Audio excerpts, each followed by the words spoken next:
praying and I'll be sharing here. Just a moment. Okay.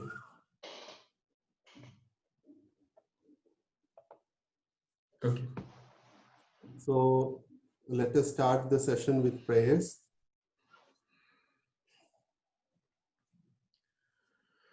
Om Namo Bhagavate Vasudevaya Dhanvantaraye Amruta Kalasha Hastaya Sarvamaya Vinashanaya Trailokyanadhaya Shri Mahavishnave Namaha. Salutation to all the enlightened masters of the universe.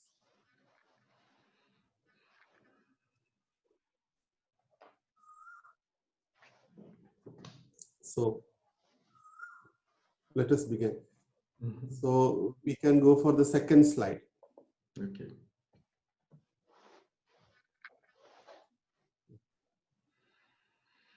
So, yesterday we were speaking about the law of karma, and we understood many things regarding karma. Actually, I was intended to give you an introduction about karma, but fortunately, people have got a chance to hear the entire session, around 4 hours continuously, about karma. So I hope that yesterday's discussion was actually giving you some ideas regarding karma. But I will begin this session with a few points to conclude that session. Why? Because we actually need to, I want to convey 2 more messages regarding the karma. So Erikji can translate. Ok. Ontem eu tinha preparado... Bom dia a todo mundo. Ontem eu tinha preparado uma aula para fazer apenas uma introdução sobre o karma. Mas, felizmente, as coisas foram levando a um estudo mais profundo sobre o karma. Fiquei muito feliz da gente poder ter feito esse estudo e ter dedicado a sessão inteira de ontem a falar sobre o karma. Hoje eu tenho mais 1 ou 2 pontos sobre esse assunto que eu queria começar a aula hoje para a gente poder concluir esse raciocínio. So, do you have any questions regarding yesterday's session? Alguém tem alguma pergunta que ficou sobre... A Denise está com saudade, né? Sobre a aula de ontem e queira perguntar?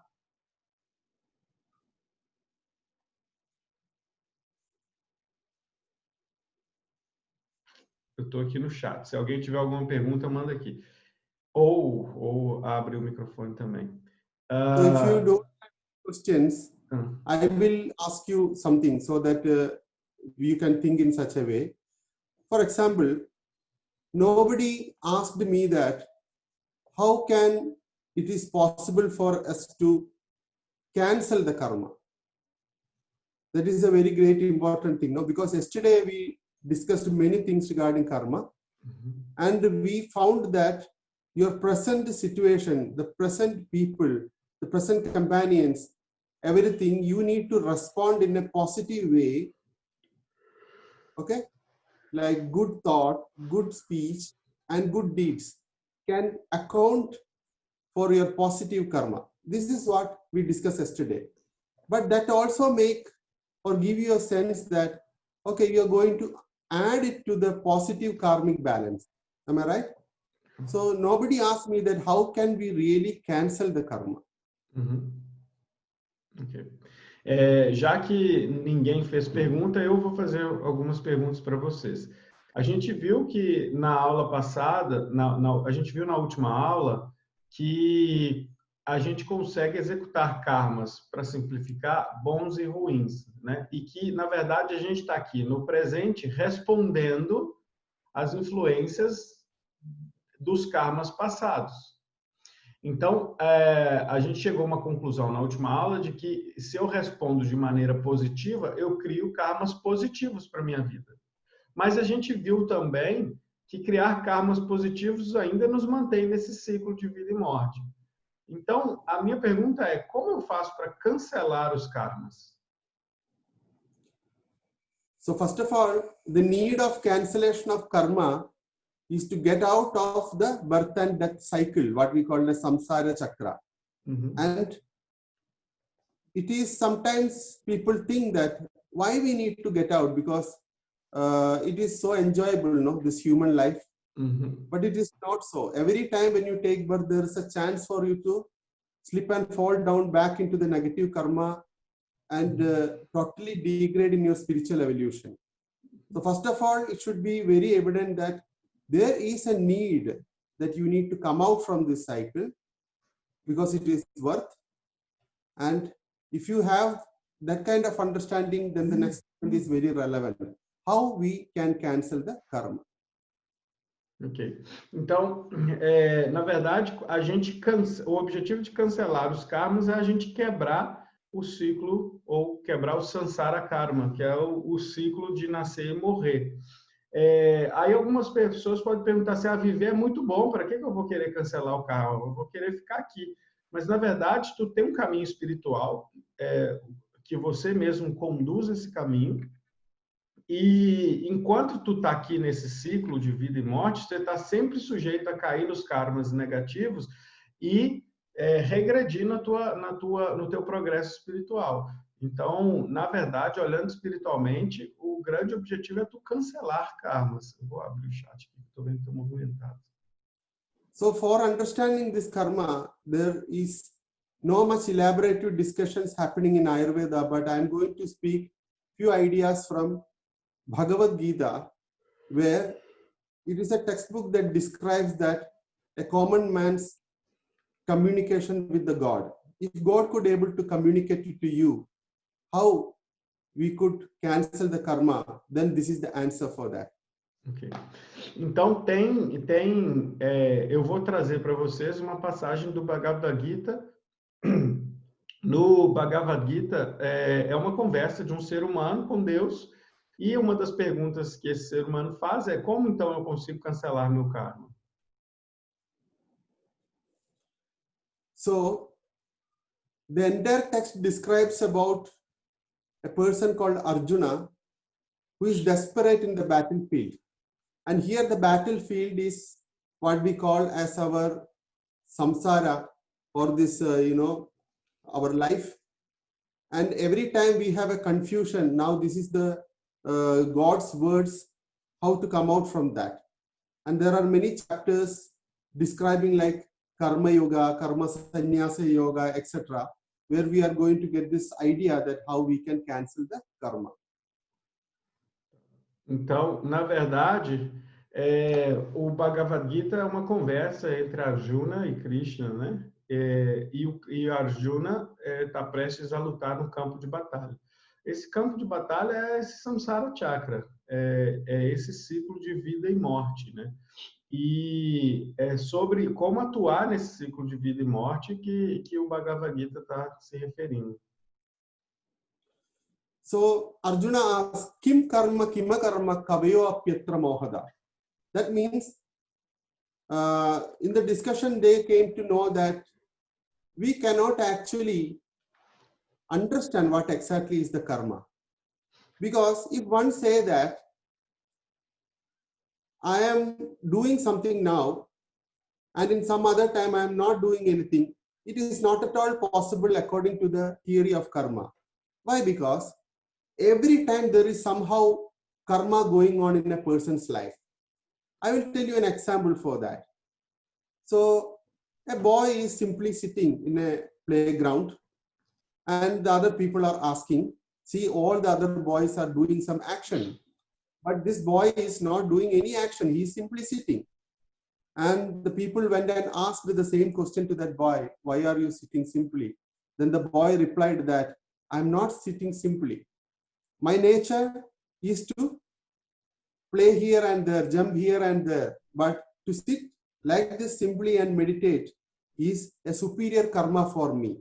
So in somebody's eyes, the boy is like inactive, but for the boy, it was a very effective karma to sit like that. So how we can understand that? What all animate and inanimate thing which is happening in the universe and within the life of the people, how we can evaluate that what exactly is the karma? Even the resting of a soul, I mean, if a person is at simple restful stage also, that could be counted as an effective karma sometimes. So you can explain. Ok. Então, o que acontece?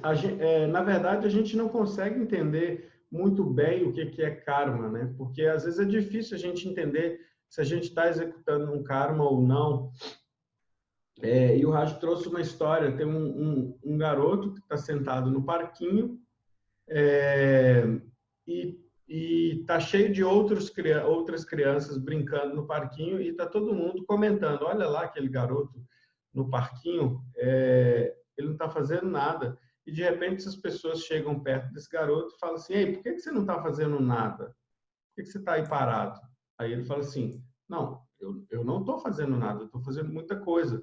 Veja só, a minha natureza é brincar, mas agora eu estou numa atitude muito superior, eu estou parando e meditando. Essa é uma atitude que me leva à alta qualidade de karma. Então, tudo animado e inanimado que acontece no universo, como que a gente faz para avaliar isso nas leis do karma? So, one of the main mistake that people do is that, okay, if I am not wanted to get into the karmic cycle, I will just do nothing. I mean, I'm not going to do anything. So that I will just be a sannyasi. Sannyasi means who renounced everything. Okay? So sannyasi, in sannyasi yoga, he said that you might have seen the people, people who left everything and wandering here and there. So they don't have any concept of doing something. But Bhagavad Gita say that, no, that is also not the right way of keeping away from the karmic cycle. So sanyasim cha yogim cha nacha kriya. By just avoiding your karma, you are doing a bad karma again.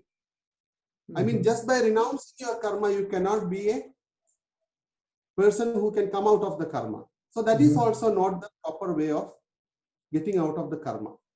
Ok. Então, às vezes a gente pode pensar assim, se eu não quero cair nas leis do karma, eu vou ser um sannyasi.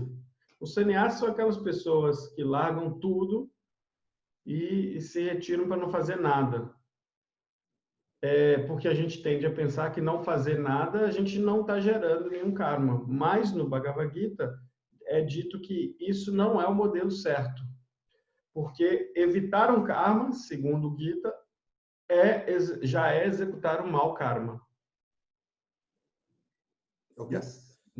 Now the problem happens. What exactly we can do to come out from the karma? So the God Krishna say that karmanyeva adhigaraste ma bhaleshu kadajana ma karma bhala hedurбhuma te sangotsa karmani. This is a very famous shloka from Bhagavad Gita. People used to quote in many areas. So the meaning goes like this: karmanyeva adhigaraste. Your duty is to just act.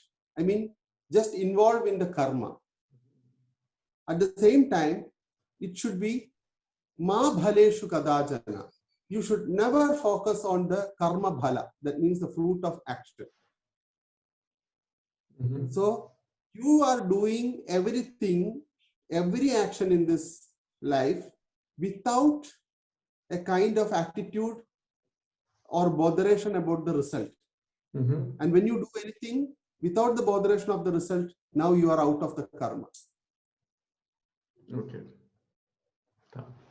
Então, tem uma parte no Gita em que Krishna diz assim para Arjuna, o seu dever é agir, ou seja, é se envolver no karma. Mas, ao se envolver no karma, não busque o resultado, não busque o benefício de estar executando certa ação.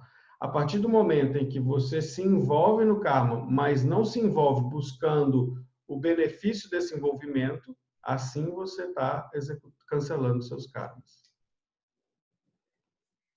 So how is this possible? He again asks. So the Lord says, Karmanya karma yaha pasched agarma sa buddhiman manusheshu sa yukta krishna karma krit. When you do a duty, when you do an action, in your mind, you should have a concept that I am not doing anything right now. I'm just, being with the flow. At the same time, when you are sitting simply, you need to have this concept also. This is, I'm not simply sitting, but this simply sitting is also a great action. So seeing inaction in the action and action in the inaction, both actually counts. And never ever focusing on the result of that action that you are doing in both these stages. Ok. Então, quando você está executando o seu dever, a sua ação, como é possível, então, né, fazer isso, né, agir sem pensar no resultado? Então, quando você executa o seu dever, a sua ação, você tem que colocar na cabeça assim, eu não estou fazendo nada, eu só estou seguindo o grande fluxo universal. Você faz isso quando você vai executar qualquer coisa e você faz isso também quando você for meditar. So usually the state of equilibrium of our mind is what we are calling as samadhi or samadhi. But what happens in a karma when you expect a result is that with an expectation of a result, out of a desire you do something, and if you get the result correct, your mind will get excited with happiness, and if you don't get the result, your mind will be depressed. And these two, excitement and depression, is nothing but the mental projection that will take you the status of the mind from samadhi to vyadhi. So if you don't expect the result, then you can be in the samadhi. Yes. Então, para a gente ter esse ponto de consciência, a gente tem que estar saudável, a gente tem que estar em samadhi, né? Samadhi é quando a gente não está oscilando a nossa mente. Se a gente faz algo buscando o resultado, a gente então ou vai ficar feliz demais porque o resultado foi positivo, ou a gente vai ficar frustrado quando o resultado for negativo. E isso não vai nos levar a samadhi, isso vai nos levar a vyadhi, vai nos levar a desviar a mente para esses dois lugares, ou da excitação porque deu certo, ou da frustração porque deu errado. So, one question arises here. Don't we have the right to do a kamya karma? If you say like that, I should not expect anything, like I should not expect a job, I should not expect a family, I should not expect anything to happen in my life in future. But that is also not the right meaning of this. The right meaning goes that you do everything for having a concept of, making it happening, but may the result don't affect your mind. Because if the result affect your mind, that means you are bounded in karma phala. This is the simple meaning. Okay. So Bhagavad Gita say that do your duty and don't expect the result. But if the result comes to you, yadrischa labha sandushto. When it comes to you, there is no doubt you can actually enjoy it with a positive mind. You are not bounded in the karma. Então, na verdade, quando tu não é que tu não possa esperar, por exemplo, quero ter uma família, né? Você esperar ter uma família, ter uma casa, ter algo na tua vida. Não é exatamente isso. Quando o Krishna diz para Arjuna, execute o seu dever sem esperar nada, na verdade, é você fazer o que você tem que fazer na tua vida, mas sem esperar o resultado. E se o resultado vir, tu tem o direito de usufruir desse resultado. Mas se você criar expectativas pelo resultado, tu vai oscilar tua mente. Então, se você usufrui do resultado, mas esse resultado não veio com aquela expectativa, então você usufrui no sentido em que a tua mente não se apegou nem à positividade ou à negatividade do resultado, tu não está criando novos karmas. Aí está o exemplo de como cancela um karma. So you understood that Samadhi is the state of mind where karma cannot affect your existence, and Vyadhi, or the shaking of the mind from the equilibrium, either happiness and excitement, sadness or depression, everything is actually Vyadhi according to Ayurveda.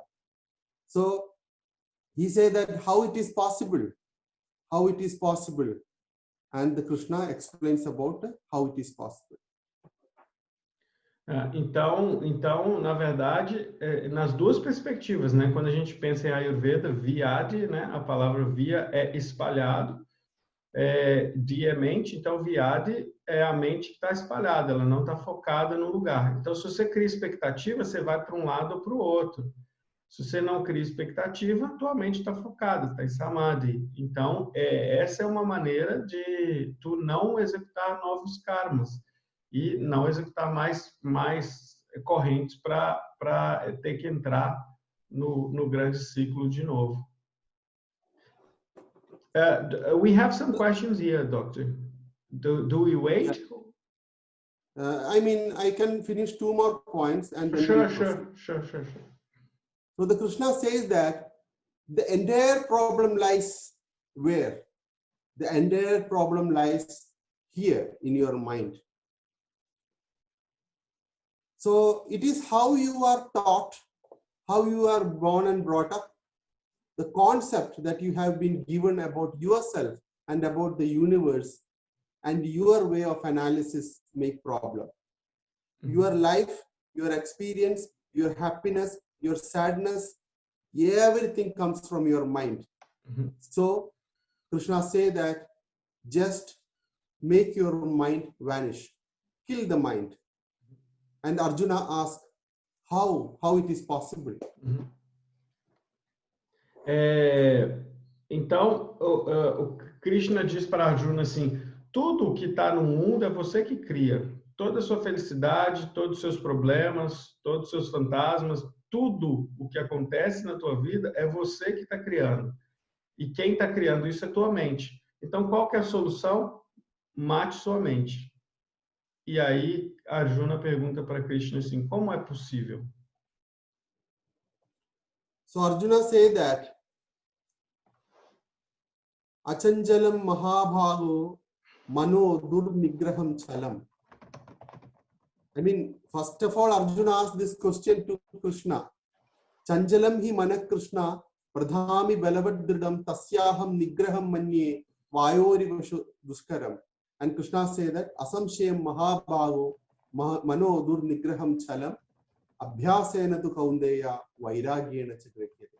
So the meaning here goes that Arjuna asked to Krishna, oh Krishna, I understand what all you have told, but this mind is like a storm. How can we stop the storm? It is very difficult. As we are going to stop the storm, like that, it is very difficult for a person to control the mind. And Krishna say that, no doubt, Arjuna, what you have told right now is 100% correct.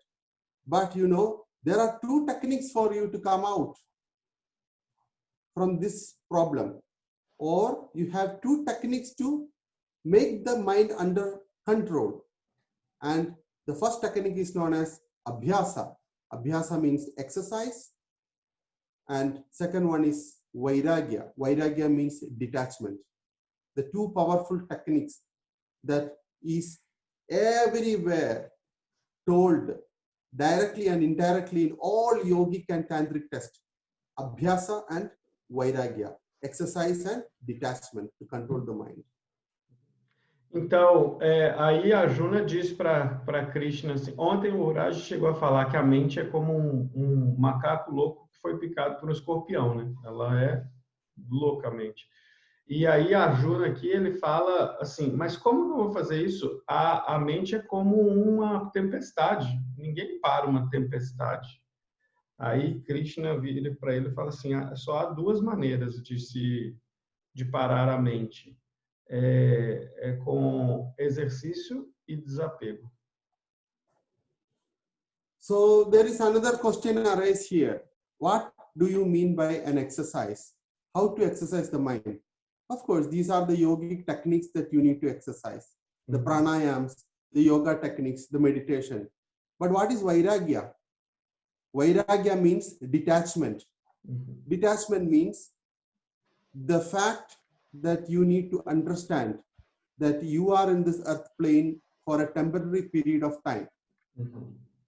You are just a visitor. So even if you are on the earth plane, you are staying on the earth plane like a water drop on the lotus petal. And when we keenly observe, the water drop on the lotus petal is actually on the lotus petal, but it is not at all sinking with the petal. There is a small gap. It stays on the petal, but if you slide it, it will fall. So it is a detached attachment. So Krishna speaks about a detached attachment here. This happens when you have a spiritual idea that you are just a visitor here and one way you have to leave everything and go, only with your baggage of karma bhala. Ok. Então, o que seria exercício e desapego, né? Exercício são as técnicas de yoga que a gente conhece. Todas as técnicas. O povo, vocês estão muito no futuro, né? Vocês já perguntam antes do Raj falar. Então, exercícios são as técnicas que o yoga traz para a gente. Pranayama e etc. Exercitar a mente mesmo. Todas as técnicas que o yoga traz para a gente. E desapego, Krishna diz para a Arjuna que é como uma gota de água numa pétala de lótus. Se você olhar muito de perto, essa gotinha de água, ela está na pétala de lótus, mas ela não toca a pétala de lótus, ela só desliza na superfície até ela cair. Então, se você olha bem de pertinho, ela está só deslizando, ela não está sendo absorvida pela pétala de lótus. É assim que tu tem que executar a tua vida. Tu tem que entender que aqui você é só um visitante, que você está vindo e daqui a pouco tu vai embora, sem se apegar a esse lugar onde você está. So regarding what you carry, once you are attached, you carry the impression. That is the fact. And there is a beautiful story for this to explain that once there was a guru and shishya. They were traveling and they reached in the bank of a river. And both are brahmacharis. Brahmacharis means celibate. They are not supposed to marry a woman or have sexual relationship. Nothing like that. They're and there is a young lady on the bank of the river asking for help, that she want to cross the river. So the students, they just went aside. No. I won't I won't mind you, because it is against our teachings. But the guru, what he does is that he just took the lady and carried on his back, and he swim along with the students, and they reached on the other side, and the lady went, and they walked again. They start walking again and again. But one of the students, he was very irritated by the act of this guru, because in his mind he thought that why this is happening, because guru himself is saying like this, but he carried and touched the lady like this. So they traveled kilometers and kilometers, and this student could not able to hold this. Told, stop, I want to ask you something. You were telling like this, and now you carried that woman. And now the guru told that I just carried the woman only from one side of the river to the other side. But after this also, you carried the woman for the coming 2 more kilometers. So this makes the difference. Attached, detachment or detached attachment. Once it is over, it's over. Don't get attached. That is all over. Tá. Então, para vocês entenderem o apego e desapego, o Raj conta uma história de dois discípulos e o mestre, todos são brahmacharyas, todos fazem voto de castidade, né? Então, eles estavam andando, indo de um lugar para o outro, e quando eles chegaram no lago, eles viram que tinha uma moça se afogando no lago. E eles precisavam ajudar essa moça, mas os dois falaram, não, a gente fez um voto que a gente não encosta no corpo de uma mulher, a gente não pode fazer isso. E os dois alunos, os dois discípulos falaram, não, eu não vou. Então, o próprio mestre, o próprio mestre pulou no rio, pegou essa mulher, colocou nas costas dele e saiu nadando, até atravessar o rio. E os discípulos atravessaram atrás, não encostaram na mulher, mas o próprio mestre que disse para eles que tinham que fazer celibato, não encostar no corpo de uma mulher, fez isso, encostou. E aí, quando ele chegou do outro lado do rio, ele liberou a mulher foi embora e eles continuaram andando. 15 quilômetros depois, um dos discípulos que não aguentava mais, que ele estava pensando assim, por que ele encostou na mulher se ele não pode encostar? 15 quilômetros depois, ele virou para o mestre e disse assim, eu não concordo com isso que tu fez. Tu prega uma coisa e faz outra coisa. Eu achei um absurdo tu encostar no corpo dessa mulher. Para que tu encostou no corpo dela? Para que tu pegou e transportou ela de um lado para outro, sendo que você não pode, que você está quebrando um voto muito importante teu, que não é tocar no corpo de uma mulher? Aí o mestre, o guru, disse para ele assim, olha, eu carreguei essa mulher do meio do lago até a borda. E tu está carregando ela faz 15 quilômetros. Ou seja, isso é o apego e o desapego. Ele simplesmente pegou a mulher, colocou ela do outro lado, desapegou. Enquanto o discípulo andou mais 15 quilômetros carregando essa mulher na mente. Yes. Let us go for some more discussion regarding, what are the questions that they are asking. Yes. Here. Just a moment. Okay. Is it correct to say that Ayurveda is a way to create positive karmas?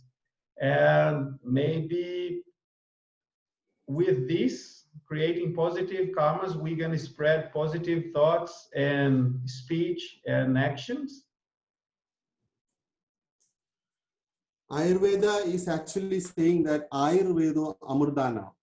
Of course, we need to do the positive things, but again, not expecting the result of it. I mean, you need not attach to the result of it. If it is coming, let it come. Our way is to get out from the cycle of birth and death. Ayurveda Amurdana. Ayurveda is going to give you the nectar experience. So, Amurdana means what? Amurdana means what? Eternity, liberation. Okay, and so that positivity spreading is okay, but you don't want to accumulate the positive karma phala, because again you need to take birth. Our aim is to get liberated. Okay. A Tani perguntou aqui se é correto afirmar que a Ayurveda é um meio de criar karmas positivos que vai repercutindo na fala, no pensamento, nas ações. Existe um sloka, né, que fala Ayurveda Amurdana. Amridana Amrita é o néctar, né? Então, a Ayurveda, ela quer te dar o néctar. O que é esse néctar, né? É a eternidade, a liberação. O objetivo da Ayurveda, então, é a liberação. E a gente sabe que karmas positivos não é liberação. A gente tem que ter ações positivas desapegadas. As ações positivas sem apego é o que vai levar à libertação. One minute. Yes. So, I told you this story before. You can tell them. There was a search for the nectar. Many people went to many parts of the world in search of nectar. And one person at last reached the top of Himalayas, and in a cave, he found honey like dew nectar dripping from the roof of the cave. And he's very happy. And now he wants to drink it. The moment he went to drink it, there is a voice stopping him. Don't do that. And he asked, why not? Then he saw an old eagle. It's very old. There is no, what you call the feathers on the body, like a mass of flesh. And that eagle told, you don't drink it because I drank it. And now it is so pathetic, I cannot die. So before drinking that, make sure that in which way you want to be eternal. This is not the eternity that is related with the body, because eternity to the body is ultimate pain. Eternity to the spirit is ultimate liberation. So this is a very good story that can understand that way you need to be eternal. Okay. E aí tem uma outra história, né, que é sobre como ser eterno, né? O Raj contou essa história, que um homem, ele descobriu que existia o néctar da eternidade, e ele saiu para buscar esse néctar, e diziam que era no topo do Himalaia. Então, ele subiu até o topo do Himalaia, e lá dentro, lá no topo do Himalaia, ele achou uma caverna, e ele entrou nessa caverna. E dentro dessa caverna escorria um tipo de mel das paredes e do teto. E eventualmente, ele descobriu que esse mel era o néctar da eternidade. Então, ele foi logo, pegou um pouco do néctar e já ia tomar, e ele escutou uma voz, não tome. Na hora que ele escutou essa voz, não tome, ele procurou e achou uma águia muito velha. Já não tinha pena, ela era só carne, assim, essa águia, já não tinha nem pena mais. E ela disse para ele assim, olha só, antes de você tomar, pense qual é o tipo de eternidade que tu quer, porque eu tomei esse néctar, e olha quão patético é a minha existência agora, eu não consigo morrer. Então, pense, como você quer ser eterno? E aí decida se você vai tomar esse néctar ou não. Yes. Can I go for the next? Questions? Yes. Yeah. Karma. Is there any chance of a person get the karma from another person? I mean, you have your karma. Can you transfer your karma to me, or can I take your karma from you? Yes, it is possible. There are many references from the Veda that it says that your karma, which is responsible for the disease, I am now going to take it to this plant so that you will be relieved, and let this plant can help you. Point number 2, because of this karma, you are suffering this disease. So I am going to take this disease and just throw it into the forest. Point number 3, there is stories in Kerala that one person's karma can be taken by another person just to relieve his suffering. So this kind of transfer of karma is called as karma vipaka. The term used is karma vipaka. Taking one's karma to relieve him from the disease. Okay. When you ask or when you try to heal a person, the karma asks you, it is because of the karma that he is suffering. If you say that you are going to heal him, who is going to suffer the karma? That is why the great masters like Aurobindo, like many people, they died with cancer. Cancer is the very, very strong karma. But these masters, as they are not bothered about their body much, and as they are realized once, for them it was possible to take away all the karmas who came and cried in front of them. Aí tem uma pergunta aqui, que é, o karma é individual, mas é possível pegar o karma de outra pessoa? Sim, é possível. Nos textos védicos, isso é descrito. Então, a gente chama isso de karma vipaka. Karma vipaka é a transferência do karma. Então, pode ser assim, pode ser que uma pessoa pegue o karma de alguém e coloque numa planta e fala assim, ó, usa essa planta para curar essa doença que tu tem, que é proveniente desse karma. Existe a possibilidade da pessoa pegar esse karma de alguém e distribuir por toda uma floresta, para distribuir entre todas as plantas, porque aí fica pequenininho. Existe a possibilidade de alguém pegar o karma e distribuir entre uma legião de pessoas, porque um karma grande numa pessoa é uma coisa, ele distribuído em um monte de pessoas, fica pequenininho para cada um. Existe a possibilidade, é muito comum, de vários sábios pegarem o karma dessa pessoa para eles e curar a trajetória dessa pessoa. Só que assim, quando você pega o karma de alguém, quem que vai sofrer com o resultado desse karma? É tu. Então é por isso que tem vários grandes mestres que morreram doentes. Ou com, por exemplo, câncer, a doença câncer é resultado de grandes é um grande resultado kármico. Por isso que vários mestres na Índia morreram de câncer também, porque pegaram de outras pessoas. Só que como eles não estavam apegados ao corpo, eles sabiam que eles eram uma existência passageira aqui, para eles não tinha problema eles morrerem de câncer. Então eles falaram assim, não, tá, agora tu merece, eu vou tirar seu sofrimento e vou levar comigo. E pronto, ponto final. Então existe sim essa possibilidade. So it was from a declaration from Jesus Christ that those who believe in me, you will be free from the sin. So there is a question from the karma side. Then who is going to suffer? So the moment Jesus Christ made this declaration that those who believe in me, I take off their karma, and the moment he started suffering, he was caught, he was betrayed, he was caught, he was beaten up, and he was on the cross. Everything happens. Now the church realized that Jesus have a proclamation that those who believe in me, I take their karma. Now the church is actually making the followers to take back the karma by giving them the osti, the bread and the wine, making them believe that this is the flesh and the blood of Jesus. So they want to relieve some of the aspect from the Jesus Christ, life also.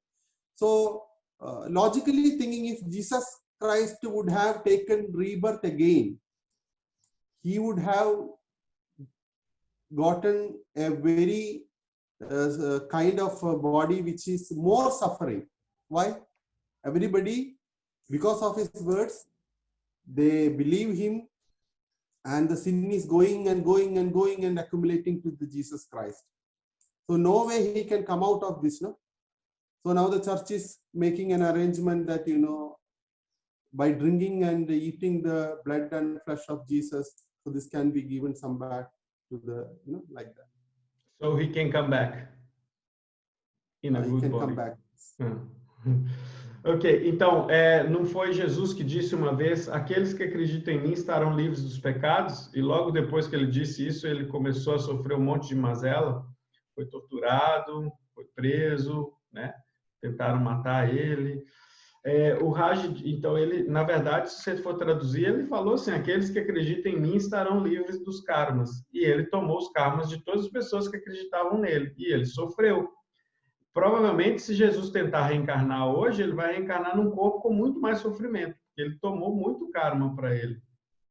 E a igreja, segundo o Raj, a igreja compreendeu isso e criou a dinâmica de dar o sangue e o corpo de Cristo para as pessoas, porque eles querem devolver para as pessoas os karmas delas. Então, para que depois Jesus possa retornar, se é o objetivo da igreja, né? Então, para que as pessoas entendam e aprendam com seus próprios karmas. Então, na verdade, existe a possibilidade de tirar o karma de uma pessoa. Ok. So my point here is that nobody should treat a person saying that I can heal you. No. say this, You take there will be karmic exchange happening. So you are going to have an idea that you are just a channel for the universal cosmic energy to heal through you. You should not proclaim, make a sentence that I am going to heal you. Then there will be exchange of karma. Yes. When he is healed, you will suffer. When you heal 10 people, you will be a Maharogi. So don't do that. É por isso que toda vez que você for performar qualquer trabalho de cura, nunca diga para a pessoa que você vai curar ela. Porque se ela curar, na verdade, você só transferiu o karma dela para ti. Você tem que dizer assim, eu sou um canal do qual a cura vai atuar em você. Mas quem está fazendo isso não sou eu, é o universo, é Deus. Né? Porque a partir do momento que você assume o compromisso de curar outra pessoa, tu está assumindo o compromisso de pegar o que causou esse sofrimento. E, com certeza, é algo kármico. Então, tu está abraçando esse karma dessa pessoa. Depois de você curar 10 pessoas, tu vai entender o que eu estou falando. Então, nunca diga que você é a pessoa que está curando alguém. So, any questions? Yes. For example, we have a bad karma. How can we cancel this bad karma? Because if we do a good karma, it's still a problem into the samsara chakra. No, we are still attached to the samsara chakra. So how to cancel a bad karma? Eu perguntei como cancelar um karma ruim. It is not that there is a word called karma parihara. Parihara means the correction of karma. So the people like an astrologer, like a Ayurvedic physician, like a mantra person, or who is an enlightened one, they know that you have a bad karma and the suffering is due to the bad karma bhala result. So there is karma parihara. To cancel that particular karma, you can do many things. He may give you a mantra to chant. He may tell you to go and visit some temples or church. He may tell you some other things like fasting, dana dharma, like giving, offerings to the needy people. There are many ways to cancel the bad karma phala. This is known as parihara. Parihara. Okay. Como cancelar um karma, né? Primeiro, não execute novos karmas e depois tu pensa assim, eu tenho alguma, não é assim, eu tenho uma ação, vou fazer o contrário dessa ação. Tu tá sofrendo de alguma coisa que é consequência de um karma. Então você tem que ir numa pessoa que entenda disso. Ou você vai num Vaidya, ou você vai num astrólogo, ou você vai no espiritualista, que ele vai te dizer algo que você possa fazer. Você pode fazer uma oferenda, tu pode fazer uma terapia de mantras, tu pode fazer algum ritual para neutralizar a ação desses karmas. Então, quem já consultou com um astrólogo indiano, percebe que quando ele percebe que o karma está pesado, ele recomenda, ou quem já consultou com um médico indiano também, ele que saiba Deva Vyapasara, ele recomenda alguma coisa espiritual para a pessoa. Yes. And the answer for the above question is that the Lord Krishna said that Tasmat Sarveshu Kaleshu Ma Manusmare Yudhyacha Mayarpida Manobuddhir Mame Vaishyasya Samshaya. See, he said that because of all these reasons, every time you do your action, remembering me, that means you need to do all your action as a service to God. So that in a service, there is no returns. It is all going to the God. So every time you do anything, you just do it as a service with devotion to God so that the karma can be cancelled. In the name of God you do, nothing can affect you. Quando qualquer coisa que você executa na vida, para você executar algo sem expectativa, é porque você está colocando na mão de Deus toda a ação que você está fazendo. Então, se você coloca que isso é de Deus e para Deus, e esse é o objetivo, e o objetivo é Deus, tu não tá nem gerando novos karmas e tu tá garantindo que tu tá limpando você de maus karmas. Então, a partir do momento em que tu age sem expectativa, entendendo que aquela ação não é para você, mas é para o todo, então tu tá começando a se livrar desse ciclo de vida e morte. So, next. Any doubt? Can a person get a karma from another person just by a kind of belief she has? For example, her mother has a cancer and the person start believing that she will die also by the same problem. Can she bring this kind of energy to her? Yes, possible. People who repeat many things with the mind is actually a karma. Everything, positive suggestion, self-hypnosis, affirmation, law of attraction is all mental karmas. It can happen. Tudo que você pensa, você atrai. Júlia perguntou aqui, ó, como é feito isso? Pegar um karma de alguém. Por exemplo, se a mãe tem câncer, depois morre e o filho fica pensando que vai morrer de câncer, ele pega um câncer também. Tudo que você pensa, tu atrai, né? A lei da atração é essa. A lei da atração é um karma, né? Tu tá querendo atrair algo, tu tá pensando em atrair algo, tu já tá pensando no resultado. Então, você vai atrair. E se tua mãe morreu de câncer e tu fala assim, eu também vou ter câncer, tá já atraindo câncer. Então, você tá entrando numa relação kármica. Ok. Next. I think it's the last one.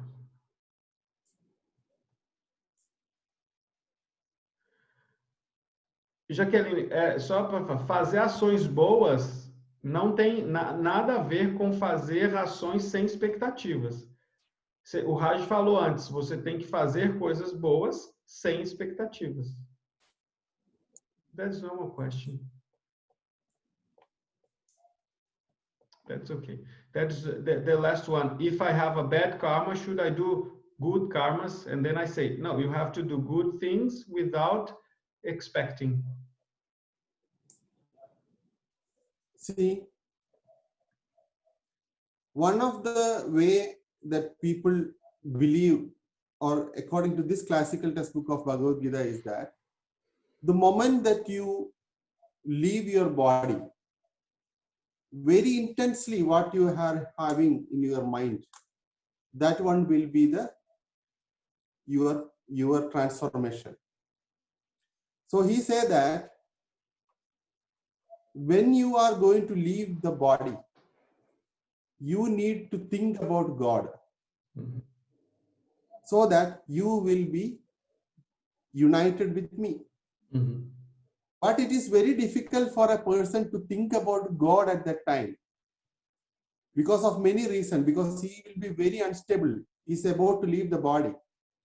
So that is why the traditions say that the entire life should be an exercise of remembering, praying, chanting the God's name, so that the very last moment when you leave the body, because of all these exercises, you remember God. But unfortunately, many people think about something else and they get that kind of body. For example, somebody thinks about a dog. When he dies, he gets a dog's body. When a person is going to die, he thinks about his wife. Unfortunately, the body is a female and he gets a female body. There are many things like this happening. You know what happens when a man leaves his body by thinking his wife? He will get a female body, but the karma remains. Then many things happens like lesbianism, guy system, because they need to satisfy the karma. The karmic bondage is there. So this is a very huge subject actually. One thing is for sure, your last thought, intense thought of getting union can take you away from the entire karma. Então, o Raj está dizendo que existe na literatura védica uma passagem que diz que você, na próxima vida, você é resultado daquilo que você mais pensou na hora da morte. Então, por exemplo, se uma pessoa começa a apegada ao pet dela, começa a pensar, meu cachorro vai ficar para trás, na próxima vida tu pode vir como um cachorro. A coisa o que Krishna ensina no leito da morte, pense em Deus. Ah, tá. Só que é muito difícil pensar em Deus no leito da morte, porque é um momento de muita instabilidade energética. Teu corpo está saindo, o teu corpo energético está saindo do corpo físico. Então, tu tem que treinar. E como que você treina? Durante a sua vida, aprende a pensar em Deus o tempo todo. E aí, quando você for morrer, é só executar algo que você já fez a vida toda. Pensou em Deus. O Raj diz que existem muitos casos. Por exemplo, imagina um homem casado com uma mulher e na hora da morte ele começou a pensar muito nessa mulher, ela vai ficar sozinha. Na outra vida, ele vem com uma mulher, mas ele vem junto com ele todos os karmas deles. Então, ele vai ser uma mulher, mas ele é um homem dentro desse corpo de mulher, porque a consciência e o karma está ali dentro. Então, ele começa a se ver deslocado dessa realidade. Isso acontece, ele fala, isso que acontece às vezes quando a pessoa tem uma predileção por se transformar em outro sexo, ou uma predileção afetiva pelo mesmo sexo. É porque a pessoa, pode ser, tá, gente? É porque a pessoa ela se sente deslocada daquele corpo que ela foi. Porque a mente é uma coisa, mas o corpo que ele foi outro, de tanto que ele ficou pensando nesse corpo no leito da morte. Então, isso pode causar essa coisa aí, essa transferência, eu não sei o nome, não tem um nome técnico para isso, mas causa uma ruptura em algo por causa do pensamento dele, mas ele continua. Sim, Terezinha, isso responde um pouco às pessoas trans, por exemplo, porque a pessoa foi só para um corpo, mas aquele corpo não é o desejo dela, entende? Tá um pouco díspare, o que é a mente e o que é o corpo dessa pessoa. Deslocamento, pode ser. Once a couple, a Maharshi and his wife, they were devoid of any karma, but on the way, on the road, they saw a very handsome man helping poor, treating the deceased one, a very handsome and kindful, with all positive quality. And this lady told that, oh, if I had a child like that, you know what happened? They were about to leave this life to get for a union with God. But just because of this desire, they need to take birth again, both the couple. And this man don't know about this, have to take birth in their womb. But that was her only desire. So it was like they conceived, the baby born, and it got aborted. Just to satisfy that desire. So it is a complex structure. If you go on, discussing about this. A estrutura kármica ela é muito complexa. A gente pode sair desdobrando muitas coisas aqui. O Raj conta que é uma história de que um casal, eles estavam já prestes a deixar o corpo e eles não tinham karmas mais para pagar, já estavam limpos do ciclo do samskara, e eles passaram numa cidade e viram um rapaz muito bonito, muito simpático e muito dócil ajudando as pessoas. E ela falou assim, nossa, se eu tivesse tido um filho, eu queria que fosse um filho igual a esse cara, porque ele é muito bonito, muito dócil com as pessoas e tal. E eles acabaram morrendo. O desejo dela foi tão forte que ela teve que voltar de novo para ter esse filho. Só que o desejo dela foi tão forte que atrelou mais duas pessoas. O marido voltou para poder engravidar ela também, e esse cara voltou para estar no útero dela. E quando ela ficou grávida, quando esse menino nasceu, antes de nascer, ele foi abortado, naturalmente, só para cumprir o desejo dela de ter aquela pessoa no útero dela. Ou seja, foi tão forte aquilo que atrelou várias pessoas nesse karma. Então, as leis dos karmas, o Raj está dizendo, a lei do karma ela tem muito desdobramento. Assim. Não é uma coisa simples da gente entender. See, there is another story about one renowned sage. Okay, so he was a celibate. He was in the forest, lives in a cave, and have no contact with any ladies. Okay, but on his daily routine, he went to the river and he was taking bath. And under the river, he saw two fish coming and doing like this and going. Two meeting fish, Miduna Mansya. And you know what happened? That impression was taken in his mind, and he was born again as a household man. Because I didn't get, because he saw the fish like a couple. Fish uniting under the water. Okay. We don't know from where the impression comes, you know. Yes. E tem uma outra história que existia um grande sábio que ele fazia celibato e vivia numa caverna. Mas de vez em quando ele saía da caverna para se banhar no rio. E um dia, se banhando no rio, ele viu dois peixinhos se encontrando e se separando.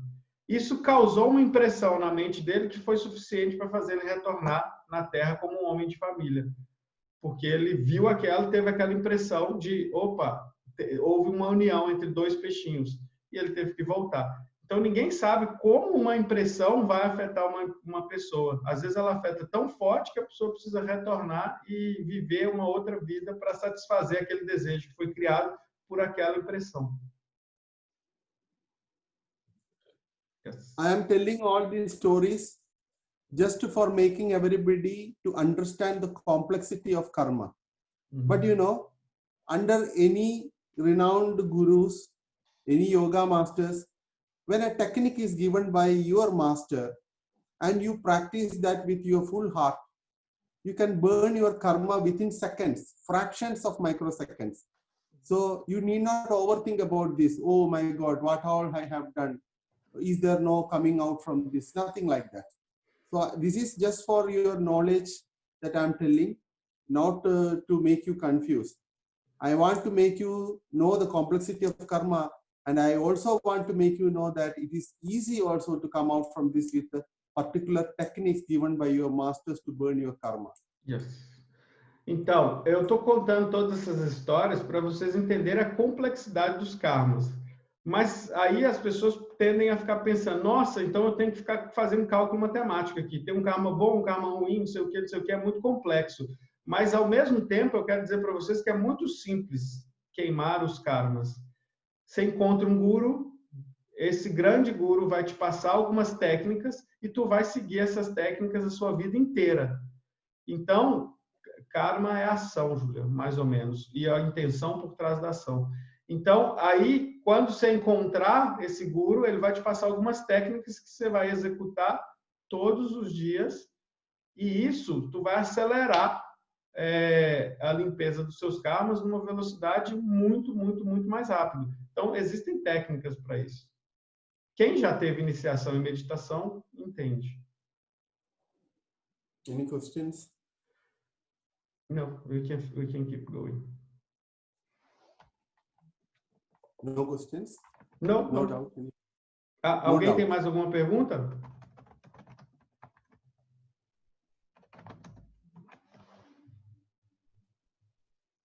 No, we can go. So, first thing is that even when a desire happens, you are disturbed. When a desire happens, you can become stable only when the desire is fulfilled. So, renunciation means either you should have a desire that you can satisfy it, but if you have a very big desire, you are now starting a journey of big struggle. So that is why the mitatva, desire for something that is actually which is gainable for you, which is attainable for you. So first thing is that don't have a desire. Second thing is that at least when you have a desire, you should have a desire that can be fulfilled. Otherwise, if you have a very big desire, what happens? You have maybe the old life suffering and the next life also, just to achieve it. Okay. O Raj diz que o segredo é você não ter desejos, mas se você tem desejo, tente pôr seus desejos em coisas menores, alcançáveis, porque se você coloca um grande desejo que é muito difícil de alcançar, se tu não alcançar nessa vida, tu vai precisar voltar para alcançar. Então, esse é o grande segredo.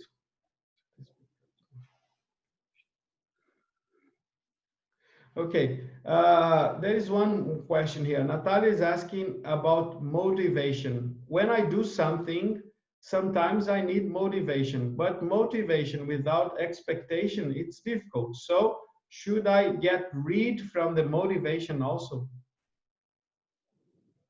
and do the things I have to do?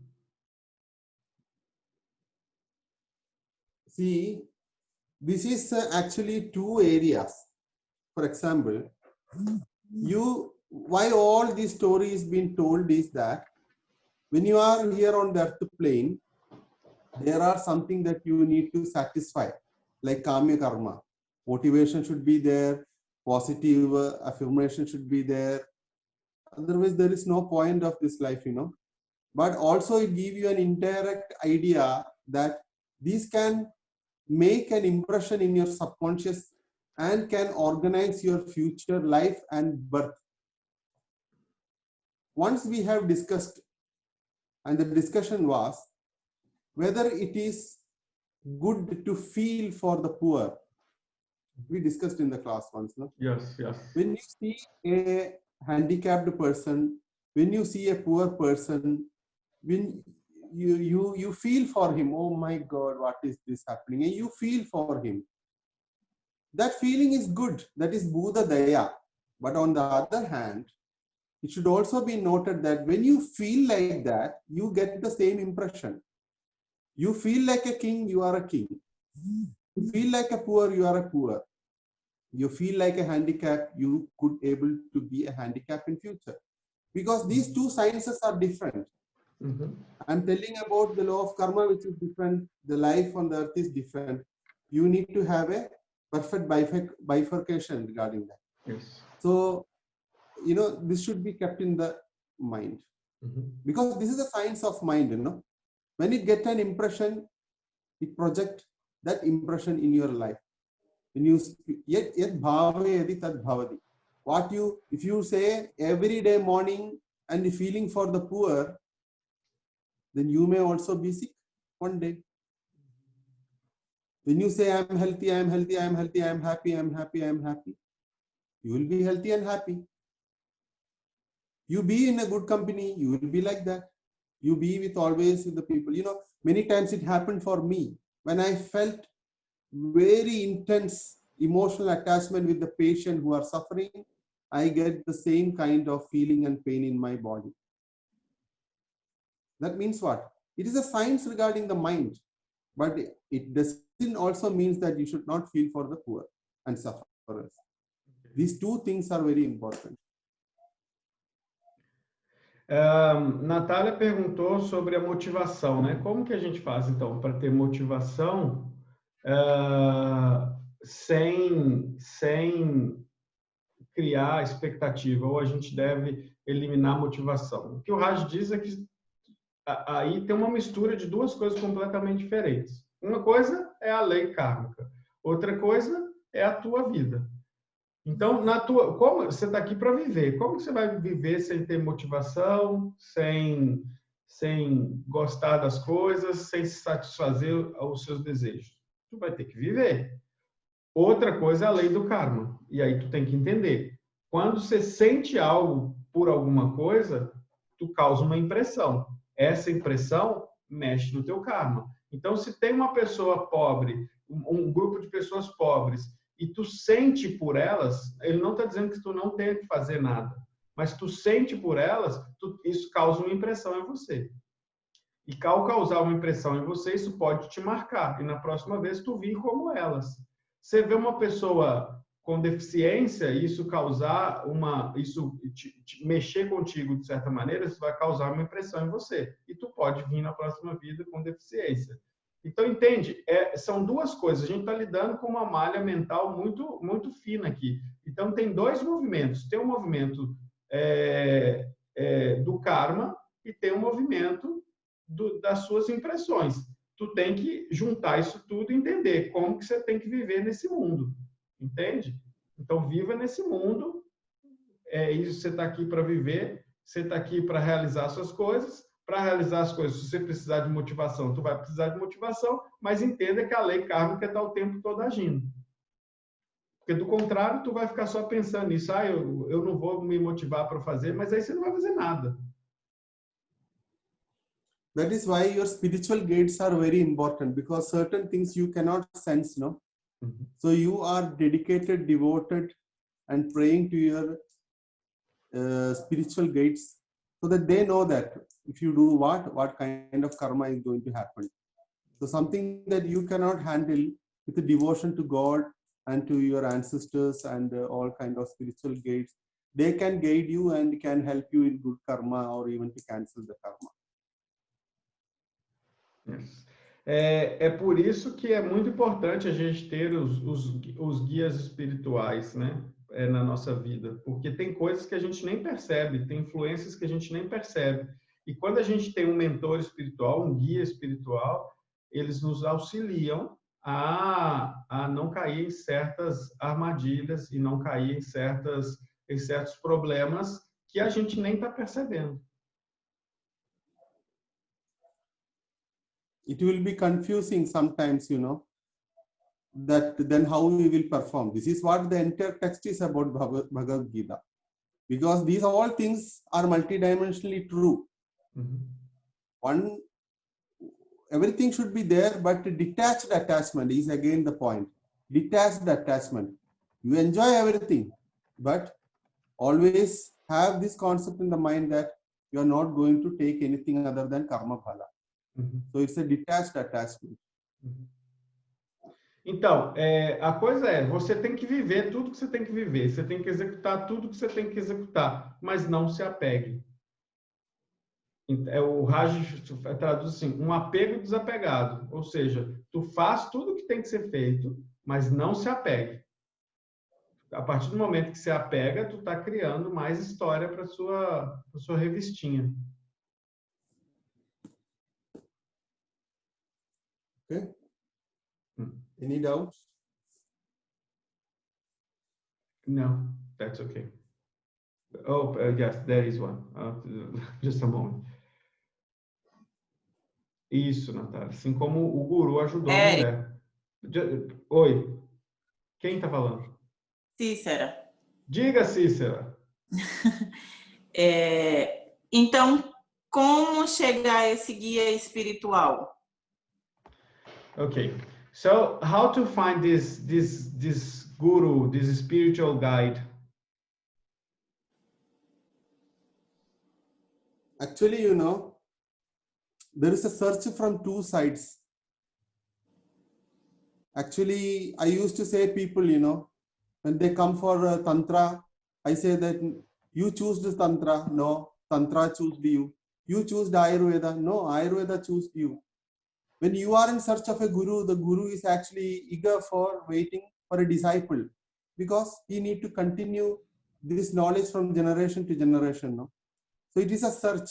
Even this class is happening due to an intense prayer of any one of you, so that the others are benefited. So nothing is accidental happening here. No? It is due to somebody's strong and deep intention that this session is also happening, because somebody have a real query in the heart that what exactly is karma or what is something like that. So it is not that you choose. Before you choose, they choose you. It is the science or the Shastra, Tantra, Veda, etc. choose you. Got it? Okay. So it is no way that you need to find the Guru. Guru will find you when you have a strong query in your heart, Guru will come to you. Ô Cícero, o Raj disse que, na verdade, por exemplo, essa aula aqui, ela só está acontecendo provavelmente porque uma pessoa rezou tanto para ter esse tipo de conhecimento que várias pessoas estão sendo beneficiadas por isso. Nada acontece por um acaso. Alguém pediu muito para ter esse tipo de conhecimento e esse conhecimento está acontecendo. Quando uma pessoa fala assim, eu estou seguindo Tantra, na verdade, não é ela que buscou, o Tantra que encontrou essa pessoa. A partir do momento que você começa a pensar assim, eu tenho que encontrar um mestre, é porque esse mestre está há muito tempo buscando o discípulo. Você não vai achar. Você vai ser achado. Ok? Ok. Any other questions? Yes. Só confere se eu desliguei o microfone. Desligou. Deixa eu ver.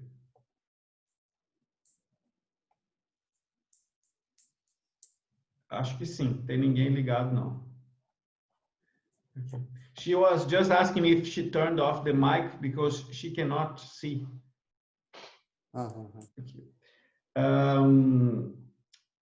Yes, I have a question here. How one can know that he or she is attached to something? Julia, good question. How one will know that he or she is attached? Yes. Somebody on the road dies in an accident. The first thing that you go and do is that just peep there. And if it is nobody of yours, you're seeing somebody, like 4 or 5 members in the blood pool. Yes. But you smile and say that, no, it's not my uncle or my auntie. And you walk away. On the other hand, when you see that it is somebody, then your heart and your system start vibrating. Oh, my uncle, oh, my auntie, like that. So that is why Buddha told that once. When there is no attachment, there is no worry. Bandhamillengil dukhamilla. When there is no attachment, there is no there is no struggles or worry or something like that. So if something or somebody or some situation, anything is making a kind of, shaking in you, that means that is actually attached to you. Yes. Júlia, tem uma frase que o Buda falava que era assim: quando não há apego, não há sofrimento e preocupação. Então, como saber se você está apegado ou não? O Raj deu um exemplo simples. Você está numa estrada e aí tu vê um acidente. E aí você passa perto do acidente, você vê 5 pessoas mortas lá dentro, mas você não conhece nenhuma das 5. Tu fala assim, que pena, mas tua vida segue. Tu não se apegou. Mas se ali dentro for 5 pessoas muito próximas da sua família, tu vai começar a falar, ai meu Deus, por que isso aconteceu, não sei o quê. Tu tá apegado. O fato pode te causar algum estranhamento, mas o apego que tu tem a esse fato, tu consegue perceber. Você percebe quando algo, você sente quando algo te causa uma certa impressão que mexe com você de uma maneira que você não esperava. Você ficou apegado àquele fato. Is there any situation in our life? Just a moment. Okay, just one point here. Graciela is saying that nothing in our life happens by nothing. No, there is not such thing as coincidence. Nothing. It's all the karma laws. No? You know one thing. The best way to come out of the karma and the sufferings, everything, is Adhyatma Vidya. Adhyatma Vidya Vidyanam. The knowledge of yourself make you understand. It's a profound understanding that all of a sudden takes all the sufferings. What is that understanding? All of a sudden it takes the enmity. all of a sudden it takes away the discrimination. All of a sudden it gives you the blessing. What is that kind of wisdom? Is the wisdom of soul. The wisdom say that you are all one. Me and you are not separate. We are all one. Actually, what separates us is our mind, which is having different wavelength. So a person who knows this is not bounded with any kind of attachment. Person who knows this will never have a fear of death. Why? Because the soul is eternal and you are embodied in this universe for a small time. You may have a different body, you are not going to die. You may have a different body, name, fame, etc. in many births, and it is a continuous process. When it is a continuous process, where comes the suffering? Where comes the enmity when I and you are the same soul? So this is Adhyatma Vidya that can burn all the karma. This profound understanding will take you from the rebirth also. Então, existe termo que é Adhyatma Vidya, que é o conhecimento da alma, né? Então, Graciele, nada acontece por acaso, você perguntou ali, nada, tudo está na lei kármica, mas a gente só consegue entender isso quando a gente olha sob uma outra perspectiva. A gente consegue entender todas as correlações que acontecem no mundo. Essas correlações, elas só são compreendidas quando a gente tem autoconhecimento muito profundo. Porque quando você se conhece, você está conhecendo o universo inteiro. Porque quando a gente entende o conhecimento da alma, a gente então compreende que não existe eu e nem o outro. Tudo é uma coisa só. O que faz a gente se identificar como eu é a mente, né? A mente que causa essa identificação, mas no final todos somos uma grande alma. Então a gente pode voltar no exemplo do acidente. Se você não sofre por um, mas sofre por outro, isso é apego, porque na verdade todo mundo é a mesma coisa. Todo mundo deveria ter o mesmo sentimento, porque tudo é uma coisa só, tudo é uma grande alma. E quem faz esse fatiamento e põe vários eus é a mente, né? Então nada que acontece à toa, tudo é por lei kármica, e o que vai te livrar dessas leis kármicas é o grande conhecimento, que é esse conhecimento da alma, é entender que eu e você não temos diferença, nós somos a mesma coisa. Deixa eu ver. Just a moment. Yeah.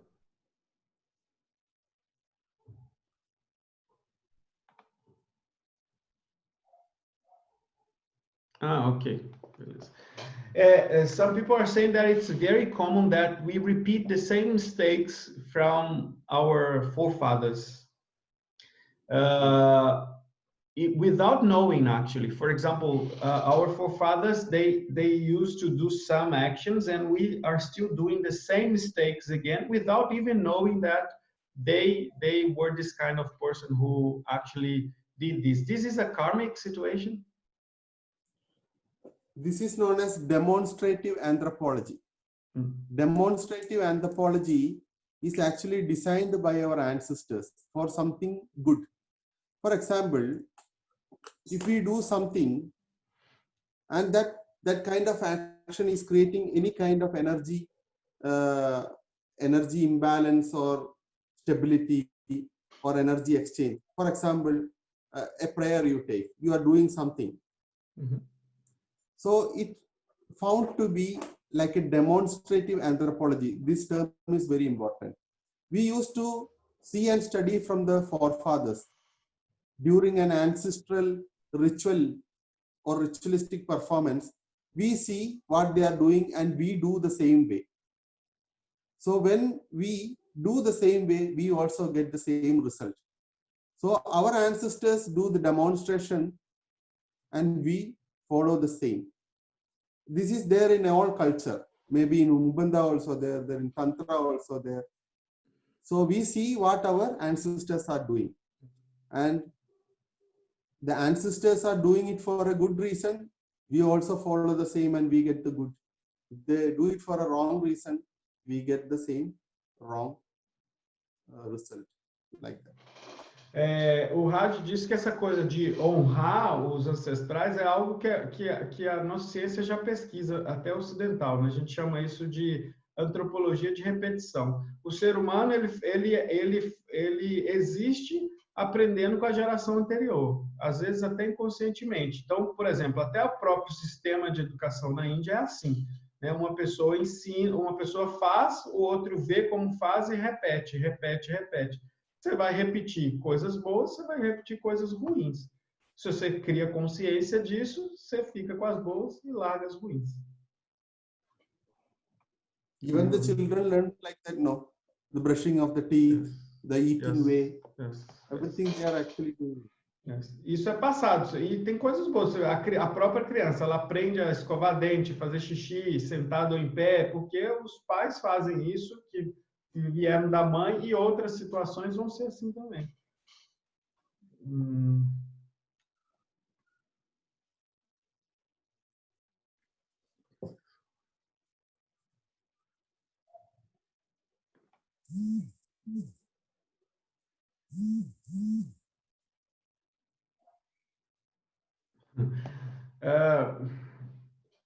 There are many discussion here, but okay. This what Julia is asking if this what we are studying is Tantra.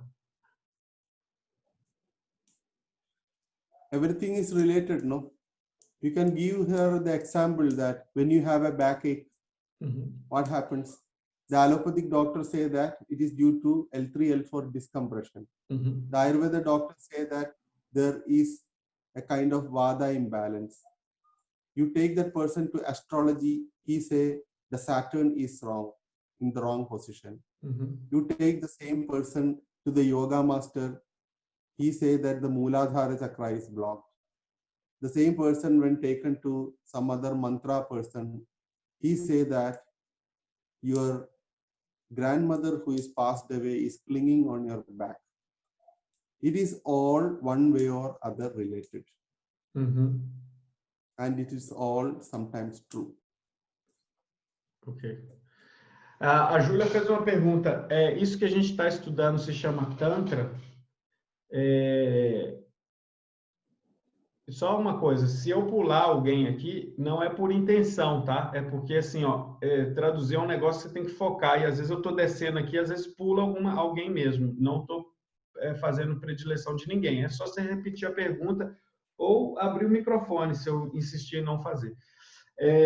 Então, uma pessoa, Júlia, esse estudo que a gente está fazendo é Tantra.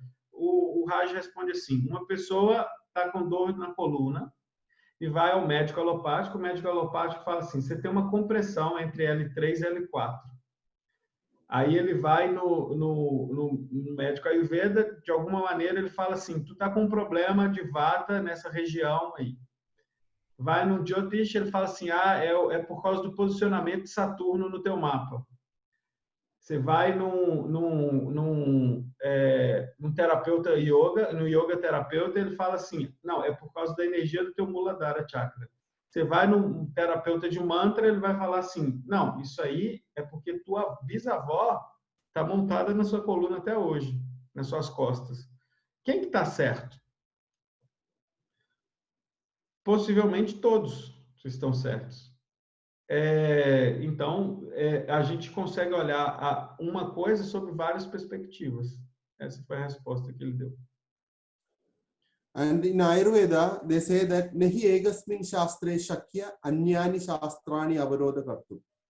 That means you should not just depend on one text.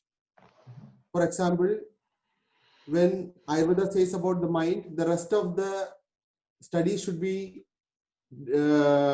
undergone from the Bhagavad Gita, from Yoga Vasishta, from Mahabharata, like that. So, Nahi Egasmin Shastra Shakya. You need to study different Shastras. Okay? And there was once a time that people know multiple Shastra. So, when they describe something in Ayurveda, it is evident that they know about the other thing also. But nowadays, what happens? Every treatises are so separate that we need to actually learn all these aspects in a different level. You need to learn the Veda, the Vedanta, the Tantra, the other aspect of yoga, the philosophy, darshana, many things. But people at that time, they were knowing everything. That was true. O Raj disse que tem uma passagem no próprio clássico, no próprio Ayurveda, que diz assim, nunca dependa de um shastra só. Ou seja, nunca dependa só de um texto. Por exemplo, se tu vai estudar a mente, tu está estudando Ayurveda. É bom que tu entenda do Bhagavad Gita, Yoga Vaishista, do Mahabharata, né? Houve um tempo na Índia em que os grandes médicos eles sabiam vários shastras e você via quando eles falavam alguma coisa que eles buscavam referências em vários shastras. Infelizmente, o que tem acontecido hoje? As pessoas têm estudado uma coisa só e fica com deficiência no conhecimento, porque os shastras foram feitos de certa maneira que eles se interrelacionam. Então, a gente olha de várias perspectivas para a mesma coisa. Any other questions? Yes. There are 2 questions, and after that, can we stop for 10 minutes? Yeah, of course. Okay. Eu vou fazer essas 2 últimas perguntas que estão aqui e vou parar por 10 minutinhos para poder fazer um xixi. We cannot hold a vega, no? So I need to pee. I will ask these questions and go. Porque não se segura um vega. Tem que ter vontade de fazer xixi, tem que fazer xixi. Jeannie, she's asking if Jyotish, it's like a mapping of your karmic life. 100% is true. Yes. 100%, Jeannie. O Jyotish, então, é um mapeamento da tua vida kármica. You need to make them understand. In India, there are places where you give your thumb impression. You will get a palm leaf reading that even describes the entire life. Yes. The place where you born, the job that you get, the disease that you get, and where and which place, at which occasion, time you will die. Of what reason? That means... Oh, this time in February, you can separate for us to go. Okay? In February, you separate this person, you choose a person and we go. We separate a time for us to go and visit. Yeah, let us see. Okay. Yeah.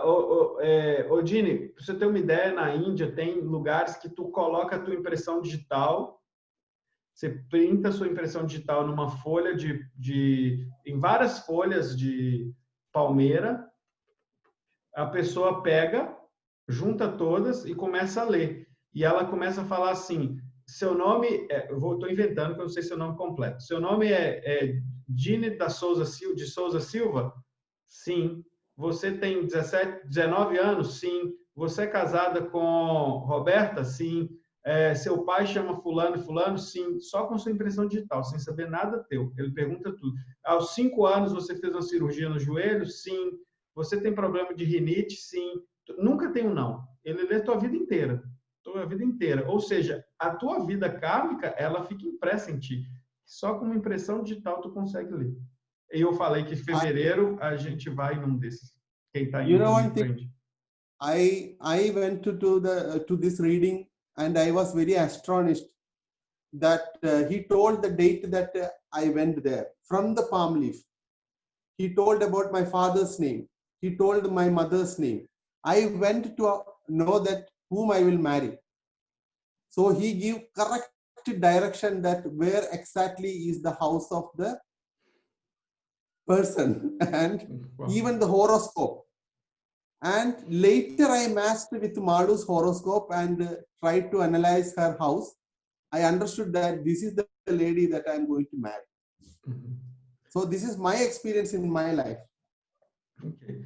Eu não estou contando isso como uma história, porque eu passei por isso. Eu coloquei, o Raj falando, eu coloquei minha impressão digital, entreguei para o cara não sabia nenhuma informação minha. Ele falou onde eu morava, quem eram meus pais, qual era o meu nome, quando eu nasci, inclusive qual data eu ia me casar e onde ficava geograficamente a casa da pessoa que eu ia me casar. E anos depois eu conheci a minha esposa me casei com ela, ele me falou como era o mapa astral meu e da minha esposa, sem olhar o mapa astral, ele falou tudo, onde estava posicionado todos os planetas, e antes da gente se casar, a gente fez o mapa e eu me assustei, porque o mapa da minha esposa era exatamente o mapa que esse cara me contou como ia ser. Então, a experiência, ele fez isso de experiência, ele visitou esse cara. Yes, astonishing. I can share you some links in the group that Yes. the people are going there, but it is in English, you know. No People problem. are going there. They predict your father's name, mother's name, your everything they know. And if you have so much courage enough, they will tell you on which day you will die. If you have so much courage to that. Então, o Raj disse que esses caras sabem tudo. E para quem é corajoso, se quiser perguntar o dia que você vai morrer, ele fala também. O Raj vai mandar no grupo da tutoria o link dessas pessoas que fazem essas leituras para ver. E eu replico no grupo das turmas que estão fazendo o curso de Ayurveda. Tá?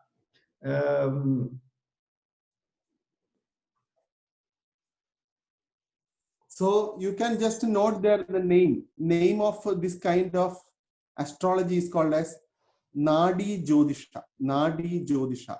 You can search in the web, in the YouTube, Nadi Jyotisha. Vocês podem pesquisar aí, Nadi Jyotisha. É esse tipo é o cara que faz isso.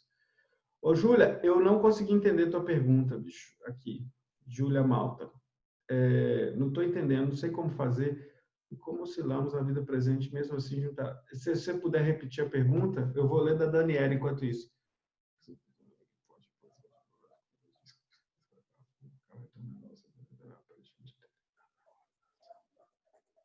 Okay, when we perform a karma, so the reaction of this action, for example, what will come to our life because of this action, it comes, for example, it's written in the at the same time as I do the action, or how this reading is making, you know, for example, I have a karma done, then I will live my life, but how will I respond to this karma later? It's in the action, in the present action that, for example, God writes there, okay, for this karma, there is this reaction. You got the question? Okay. Like that only. Yes. There is an invisible person with you. You know, in many religions, they say that at the end of the judgment day, you will be there in front of Jesus Christ and you will be asked a certain question. On that time, you have done like that. On this time, you have done like that. That means, just imagine that you are in front of a shopping mall trying to steal something.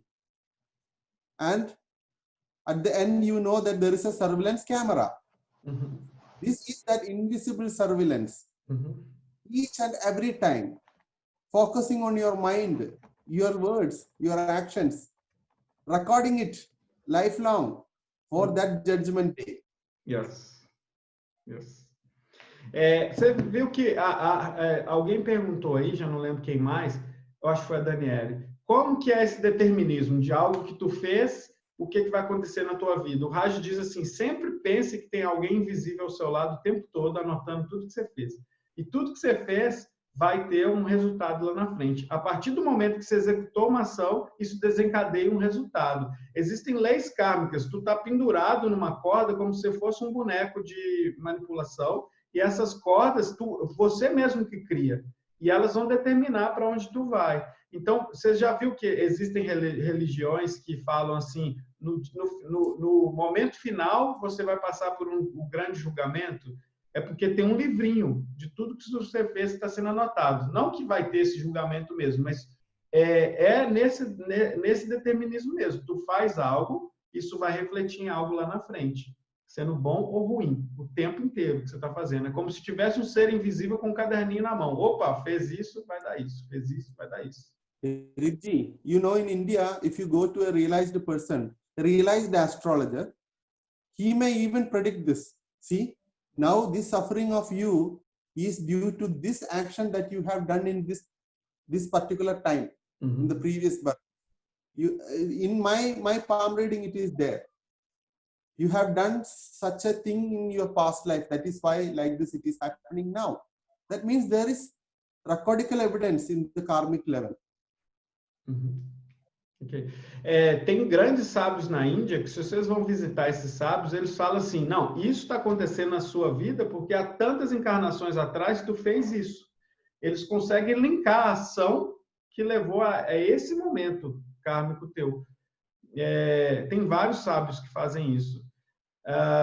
So there is one person here saying that, do you know when a person born together, like glued together, I forgot this name, but yes, there is a person here that she says that she couldn't even see fruits and vegetables like that she started crying and crying and crying. She was so touched by that. Do you think it somehow can be something related to a past life? Maybe she had some situation like that when, I mean, even looking to vegetables, she cries.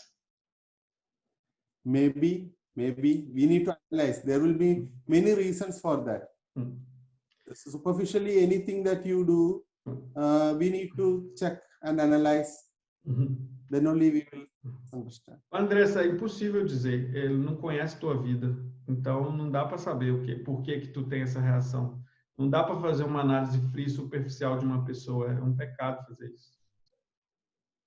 Júlia, tu pode abrir o microfone e perguntar? Júlia, she wants to ask a question. And then we stop for 10 minutes. Yes. Júlia? Oi. Pode perguntar. É assim, veja só. A gente traz tendências de outras vidas. Que aí a gente tem a oportunidade de vir novamente e se melhorar. Claro. Então, o que acontece? A gente tem essas tendências e ora a gente está ok e ora a gente cai novamente, porque a gente tem essas tendências, concorda? Ok. E aí, o que eu quero dizer é o seguinte, nessa vida atual que nós estamos, né, tentando se melhorar, quando a gente oscila, isso daí tipo, junta como karmas também? Não sei se está dando para entender. Eu entendi agora a tua pergunta. Entendi. Entende, mais ou menos? Porque, tipo, vamos dizer que eu vou morrer com 100 anos de idade. E aí, durante esses meus 100 anos, eu vou oscilar, porque eu trago tendências. Sim, é aquela velha história, eu sou ser humano. Sim. Isso, eu sou ser humano. E se eu tiver essa consciência, melhor ainda, né? Tipo, eu sei que eu tenho que me melhorar, porque tem pessoas que não têm essa consciência. Okay. Mas aí você tá naquele processo, poxa, eu caí novamente naquele erro, mas aí você se levanta e tenta novamente se melhorar. Quando você oscila, isso cria também karmas, entendeu? Porque você tá você tá tendo essa oportunidade aqui e agora, nessa encarnação. Okay. Mas mesmo assim, quando você cai, você junta esses caquinhos de vidro e vem mais karma por aí. Ok, entendi. Entendi agora, Júlio. Dr. G, when we come to this earth plane, we come with full of attachments already from previous life, no? From the samskaras are very strong. So sometimes we try to do it in a better way, you know, to evolve. But not most of the times, but many times we do it wrongly again because we have this behavior of going to the target that we are attached.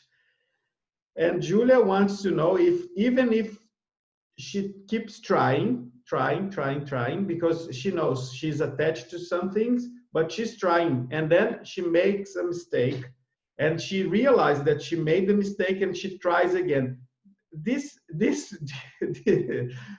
All these trials doesn't count to the end of the journey, because you know it's too strong, this karma, this samskara. Sometimes she's gonna fall, and I think she has any problem there, that she wants to learn something from that, you know, and she wants to know if the trials is also a mathematic that counts to the good side. This point we already discussed, you know. Yeah. See, karma means lack of incompletion. Yeah. So the situations, the people and everything come in your life just for completion. So whenever she say that she's trying it again and again and again, means there is a lack of incompletion, you know. Mm-hmm. There will be the same problem repeat in somebody's life again and again. That means not the lessons are yet learned. Yeah. Lessons are not yet learned. So she need to get something out of it with somebody's grace. Yes. And something strikes, and that opens something like a revelation that I told, you know, an insight. Then the lesson is learned. Then that kind of repetition will not happen. Mm-hmm.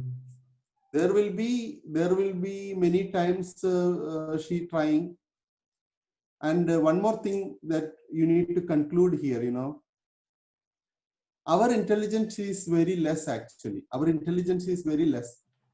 So when you are tuned with some higher forces like God or some masters or somebody like that.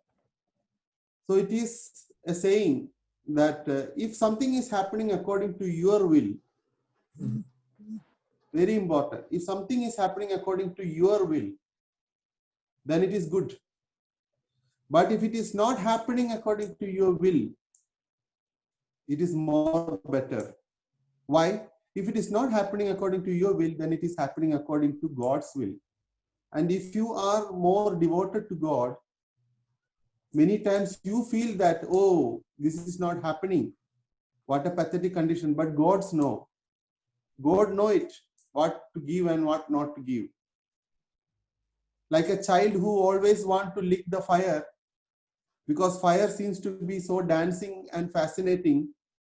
However strongly the child cry for it, the mother will never let the fire to the baby, no? So the baby will feel at the time that it is not getting what it has desired.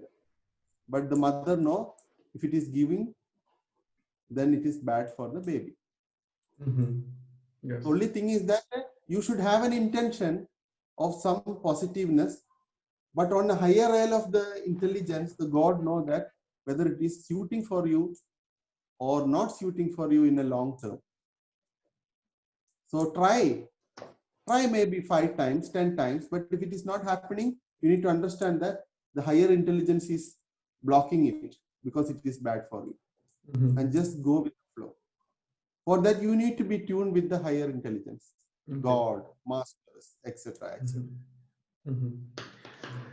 Júlia, ele começou dizendo que ele já falou sobre isso, né? Que ele disse que o karma é a sensação de incompletude. Enquanto a gente não completa, a gente não se livra do karma. Então, tu tem que tentar mais um pouquinho aí. Faz mais um pouquinho de força, porque você tem que sair desse ciclo. O que o Raj disse, talvez responda até a pergunta da Bárbara aí agora, que ela pôs no chat, é que se algo acontece pela sua vontade, pelo seu desejo, é muito bom. Mas se algo acontecer e não for pelo seu desejo, é melhor ainda, porque vem de Deus. Se não é do seu desejo, é algo que Deus quis colocar na tua vida. E Deus sabe o que ele dá, o que é bom dar e o que não é bom dar para ti. O Deus é como uma mãe, um filho vê um fogo e acha que é algo brilhante, dançante, e quer meter a mão no fogo, porque ele nunca pôs a mão no fogo ali. Mas a mãe nunca deixa ele chegar no fogo. Deus só vai te dar aquilo que você precisa. Então, se você está tentando demais e não está conseguindo, tenta mais 15 vezes. Se você não está conseguindo ainda, só segue o fluxo, porque Deus sabe o que ele está pondo na tua vida. Okay. Can we stop a bit? I'm gonna put my pants. Oi. Érico. Oi. Então, quando você diz Deus dá, não é contraditório quando a gente diz que cada ação é fruto do nosso karma? So when you say that God gives, it's not like a paradox when you say that everything is a fruit of karma. How can God give something if everything is from karma? See here, in our tradition, what is you are getting from karma as a result is from the God. Mm-hmm.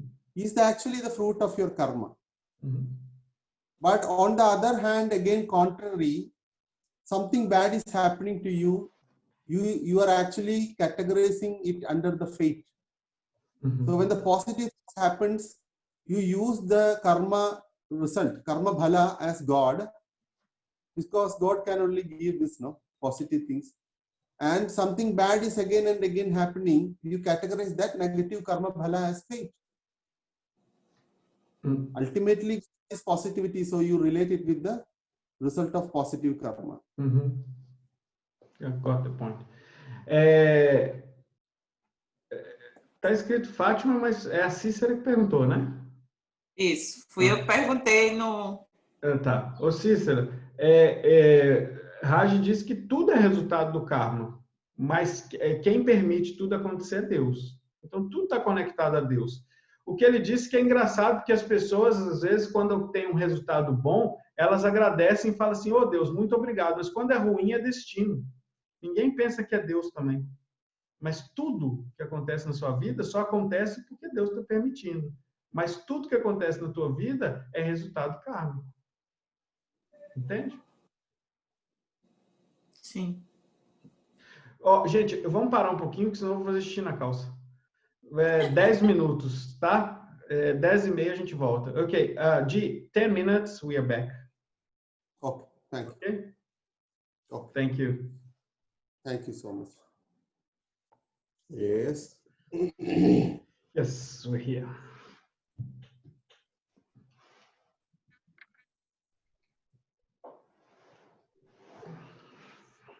So everybody came? Yes.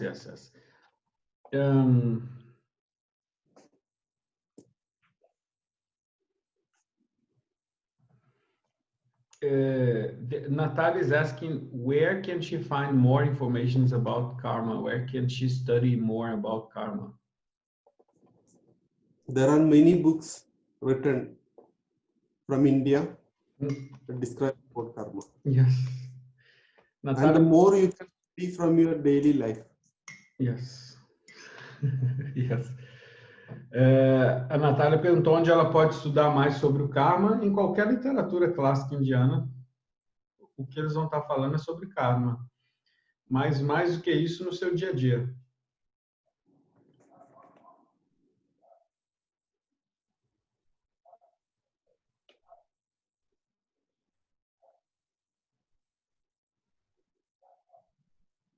Okay.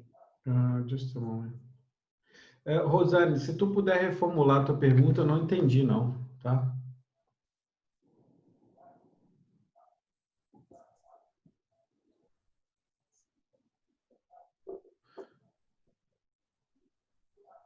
Okay, this samsara chakra, it's infinite. No, I mean it goes like. But people say that the Earth has a lifespan. No, like for example, we are now in Kali Yuga. After Kali Yuga, it comes back, but one day it will vanish. So, how about the souls? They're gonna go to other planet, or what happened to them? Actually, karma philosophy is not limited to earth plane. Yes. There is no mentioning like that. Mm-hmm. Depending upon your karmic balance, you are given different kind of bodies. Yes. Like a species in the Vedic culture. Deva, Asura, Gandharva, Yaksha, Raksha, Vidra, Pishaja, Naga, Kinnara, like that. You can even become a god. Mm-hmm. but that is also not ultimate. Yeah. You need to go beyond the concept of God and get distributed.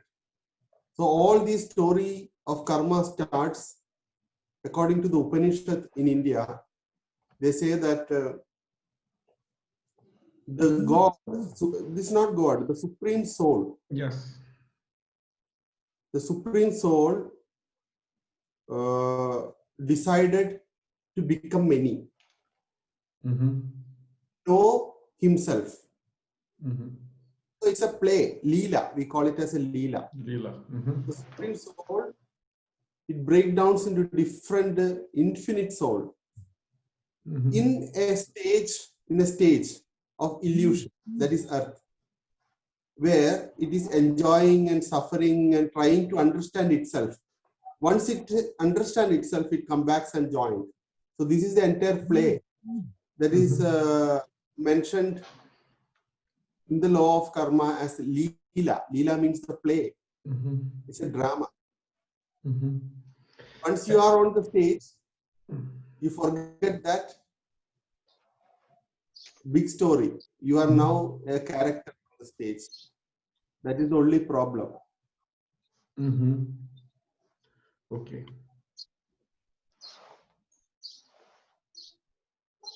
Just a moment. Então, tem uma pergunta aqui.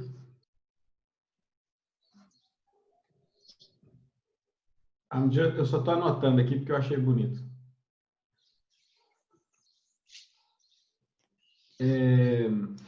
Tem uma pergunta aqui que foi feita. Nós estamos vivendo no Kali Yuga, então tem tempos pré-determinados na Terra, tal. O que acontece com essas almas?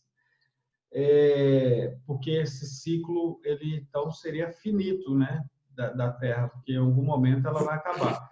Não existe nenhuma menção em nenhum texto clássico de que a lei do karma é só para a Terra. O que existe é que a tua mente pode retornar em qualquer corpo, inclusive num corpo de um semideus, ou de uma alma suprema, uma alma suprema, uma alma muito evoluída, né? Pode vir no corpo de um semideus, por exemplo. Pode vir em vários tipos de corpos possíveis, em vários lugares possíveis, não só no planeta Terra. O Raj diz que o que a gente vive é chamado nos Upanishads de Lila. Lila é uma peça de teatro. Que a alma suprema, ela decidiu se dividir em muitos pedacinhos e experienciar esse palco de ilusões, que é a vida. Mas uma vez que cada pedacinho sobe no palco de ilusões, eles esquecem a grande história para viver a história do personagem. O que a gente está vivendo aqui é a história de um personagem, que não é real, na verdade. É porque a gente esquece que nós somos uma grande história e a gente vive como se a gente fosse um personagem. E a gente vai continuar vivendo, e não quer dizer que só na Terra. So it is just like you enter into the cinema theater, and before entering you know that it's all illusion. It's a play of light and sound. But what happens inside the cinema theater, 2.5 hours, you lose yourself. Think that everything is real. You cry with the character. You laugh with the character. Horror film can make you go for heart attack also. So after that film, you realize that, oh, it was just that Leela, that play. And just imagine that sometimes you throw some stones and papers to the screen when you don't like it. You know? But ultimately, when the power goes off, you realize that it is a cinema.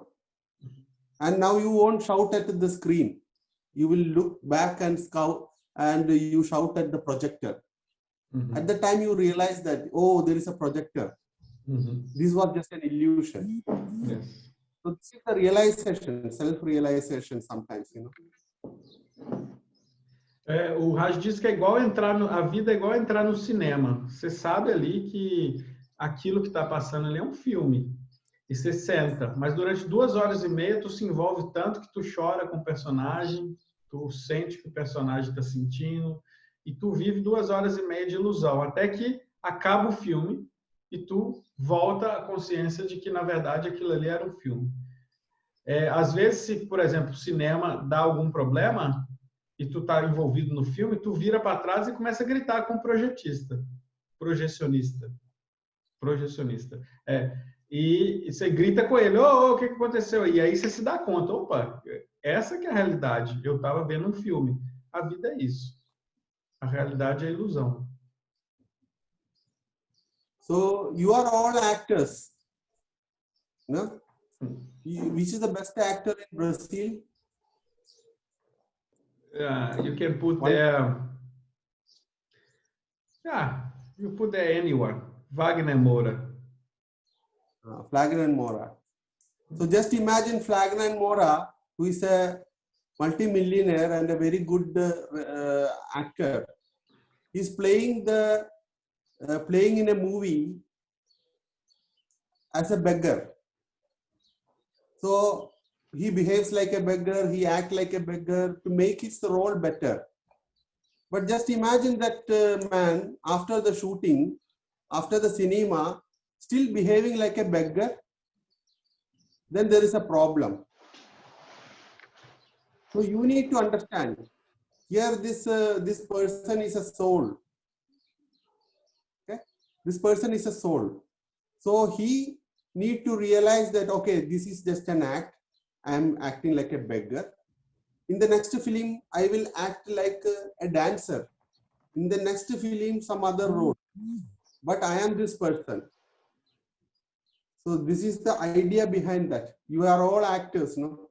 You are all actors. So better to make this distinction of soul and the act so that you can do the act a better way. You get more claps, you can more entertain, but no, don't identify with the character. Don't be like a beggar after the film. Yes. Ele disse assim, vocês todos são atores. Imagine então que o Wagner Moura vai fazer um filme e ele vai representar um mendigo. E imagina se depois do filme ele continuar agindo como um mendigo, mesmo tendo feito todo o dinheiro que ele fez com os filmes, com as séries, com as coisas que ele fez, ele continua vivendo como mendigo. Não faz sentido, né? Então, para a gente tem que ser da mesma maneira. A gente tem que se desapegar desse mundo que a gente está vivendo, porque nós não somos isso que a gente está vivendo. Acho que vocês entenderam. Ok, Di? Can keep going. Any other doubt to be asked? No. Now they have finished. Just a moment. Just a moment.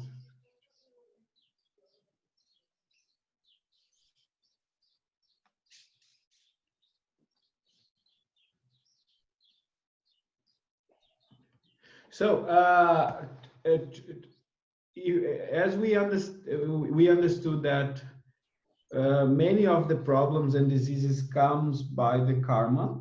To heal this karma, should I go for a guru or can I do something else? There are n number of techniques, thousands of techniques. You can clear it through your daily attitudes, in actions.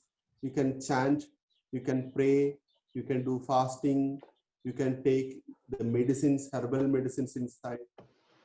There are innumerable methods.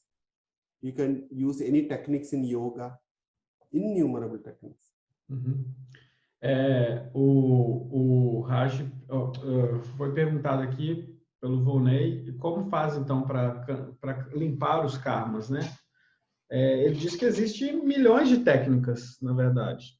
Tem técnicas de yoga, tem técnicas de mantra, tem técnicas de rituais, tem técnicas espirituais. Existem milhares de técnicas que você trabalha no karma para se limpar dele. Existe também a técnica das atitudes que tu toma na vida também.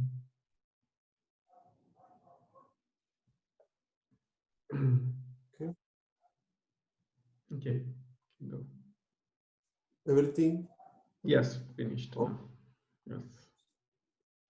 So, to conclude regarding the karma, actually there is a space. There is a space in between all your faculties. You need to understand that, okay? Mm-hmm. Usually we are not identified with the separation. You behave as your sense organs, you behave as your mind, you behave as your intelligence. But you are not, you are the supreme soul or the consciousness. Mm-hmm. And this consciousness, the soul, should have an awareness. What is that awareness? That awareness is that I am the consciousness and there is enough space in between the other faculties. Yes, as a consciousness, I can see the mind, watch the mind. As a consciousness, I can observe my intelligence. As a consciousness, I can see my sense organs. So this separateness gives you a self-identity as a supreme soul, as a soul, soul consciousness. In that situation, you are not identified and carried away with the thoughts. Then you are swastha. Swastha means you stay at your own place. Swastha, soul consciousness, which is the highest aspect of your spiritual health. Mm-hmm. If you can have that kind of determination, then you are spiritually healthy, not bound with karma. Uhum. O Raj disse que há um espaço entre as suas habilidades e o que você é. E esse espaço é muito importante, porque a gente tende a se identificar com as nossas habilidades, as nossas faculdades, né? Com os nossos órgãos do sentido, com a nossa mente, né? E a gente não é isso. Na verdade, esse espaço é o espaço entre a alma e as nossas faculdades. A nossa alma, ela tem a capacidade de enxergar tudo que está acontecendo. Ela vê a mente, ela vê como a mente opera, né? Ela vê como funcionam os órgãos do sentido, ela vê tudo. Esse estado, né, de consciência... O Raj diz que a alma, ela tem uma consciência de que ela é a consciência, e por ser a consciência, ela vê tudo, mas não julga nada. Quanto mais a gente se identifica com essa alma, a gente está nesse estado de swasta, que é esse estado de plena consciência de que a gente é essa alma. E quanto mais você se identifica com essa identidade de que você é a alma, mais perto da perfeição tu vai estar. Então, tu vai estar cada vez mais perto de se livrar desses ciclos dos karmas. Okay. So, hope that you all understood. This is not something, just an end of this kind of knowledge. This is just a beginning. So with all these concepts that we have discussed, you can now read the books, hear the other people's, watch different TV shows regarding karma, and you can develop it. Uhum. Okay. O Raj disse que agora que vocês têm um conhecimento básico sobre karma, o que vocês precisam fazer? Vai ler alguns livros, vai assistir alguns programas que falam sobre isso, algumas séries, vai viver a vida com essa sabedoria e começa a tirar suas próprias conclusões. Okay, now we can just go for the Ayurvedic analysis. Let us start the Ayurvedic section. Uhum. Everybody ready? Então, agora a gente vai entrar na parte de análise ayurvédica, né? Podemos começar? Sim, vamos começar. Yes. So everybody is free now? Yes. Everybody is, mind is so free now. Okay? Now listen. Yeah, you can tell them. Ele está dizendo, relax. Ele está falando assim, para vocês relaxarem, manter a mente livre. Tipo a Jeanne está lá tomando solzinho na cadeirinha ali, ó. Fica relaxado e vamos começar. See, we might have heard many times about the Panchabhutas, the 5 great elements, so and so, so and so, like that. But my idea that I want to give you here is that our planet, our Earth, and our surroundings, everything is made with these 5 great elements. And you know what is 5 great elements? It is the expression of the same energy at different dimension. So you can see in the 5 great elements, the first Akasha is of pure energy more. And on the other side, you see the earth element, which is very much intact, more of material in nature. One side it is energy, the other side it is more dense, condensed energy, which is earth. And the point is that the 5 great element is nothing but the existence of the energy, the pure energy, in the 5 forms, which is ether, air, fire, water, and earth. It is the expression of the same energy in 5 different forms, and there is no other kind of existence. That is also well noted. There is no chance of this energy to exist as a 6th element or a 7th element. No way. At least in this plane of earth, it is no way. So Panchabhutas, when you say Panchabhuta, the 5 great element, you need to understand that it is the representation of all the possible existence of the same energy in 5 category or in 5 way. There is no other 6th way. Então, o Raj sabe que vocês já sabem que são os Panchamahabhutas, os 5 grandes elementos, mas é daí que a gente começa, né? Então, primeiro ele quer falar que tudo vem de uma energia primeva, que é a energia pura, né? E essa energia pura, ela vai se expressar em 5 possibilidades, pelo menos aqui na Terra, que são os 5 Mahabhutas.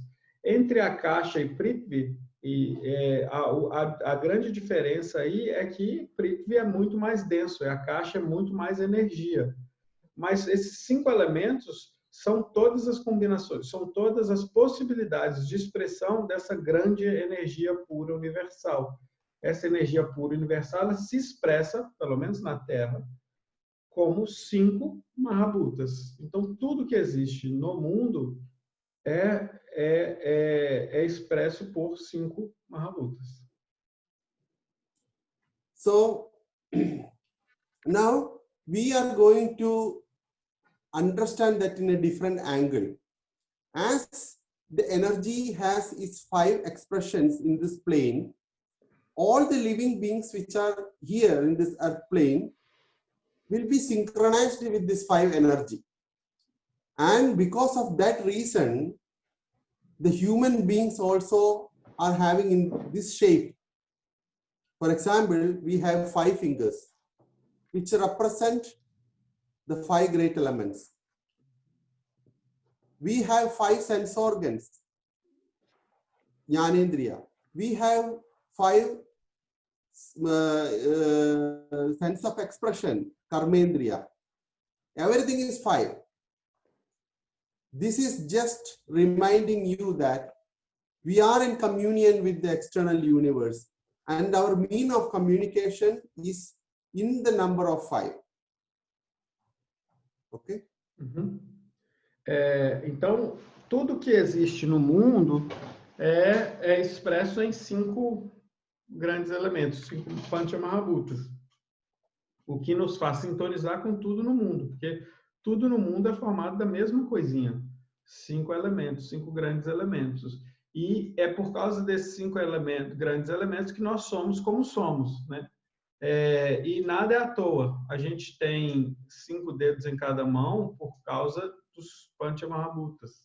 A gente tem 5 órgãos do sentido para expressar esses 5 Mahabhutas. A gente tem 5 órgãos da expressão para expressar esses Panchamahabhutas. Os Panchamahabhutas é o modo em como a gente está em comunhão com o universo. E, óbvio, nós estamos em comunhão com todo o universo. See, the universe is not having any boundaries. No, universe is so vast and ever expanding. Yeah. That means what? Energy is having no boundaries. Okay. Now, if I want you to understand what is Akasha Mahabhuta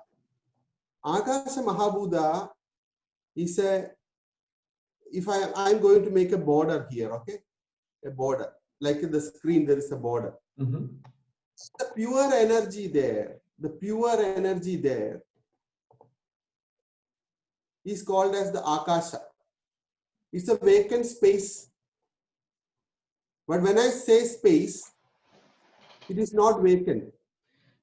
It is having energy in it.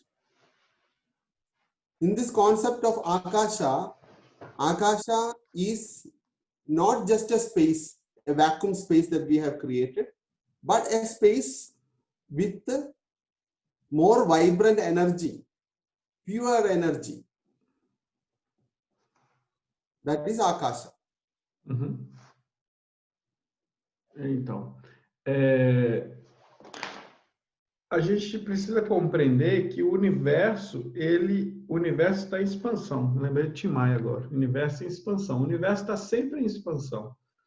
Né? O universo é uma energia que se expande sempre. E aí, quando a gente pensa em Akasha, a gente pensa que a Akasha é um espaço vazio. Né? Tudo bem, a Akasha é um espaço vazio porque as coisas funcionam dentro de um espaço. Mas a Akasha não é, na verdade, um espaço vazio. A Akasha é um espaço de energia em expansão. É a energia que está mais em expansão de todas, é a Akasha. In Akasha, there is no movements. It is pure energy. But if I just compress the space of Akasha, something in the Akasha is now getting little bit more materialized and it gets the movement. To be simple, if I compress the pure energy Akasha a little bit, movement starts happening inside the Akasha. And that movement in the free energy, the upward movement, downward movement, and the sideward movement is what we call as Vayu. Akasha, no movement. Vayu, when Akasha is compressed a little bit more movements are there. Vibrant energy movements, which is Vayu. Então, quando a gente pensa em a caixa é energia em suspensão, né? É energia pura ali. E ainda não tem movimento dessa energia. Quando a gente, então, comprime essa energia, a gente começa a provocar movimento nessa energia. Então, a partir do momento que a gente comprime essa energia que está em suspensão, que a gente chama de Akasha, a gente começa a ter muito movimento de energia para todos os lados. Esse movimento vibrante a gente chama de Vayu. So the space is not experienceable for a person. The space is like that.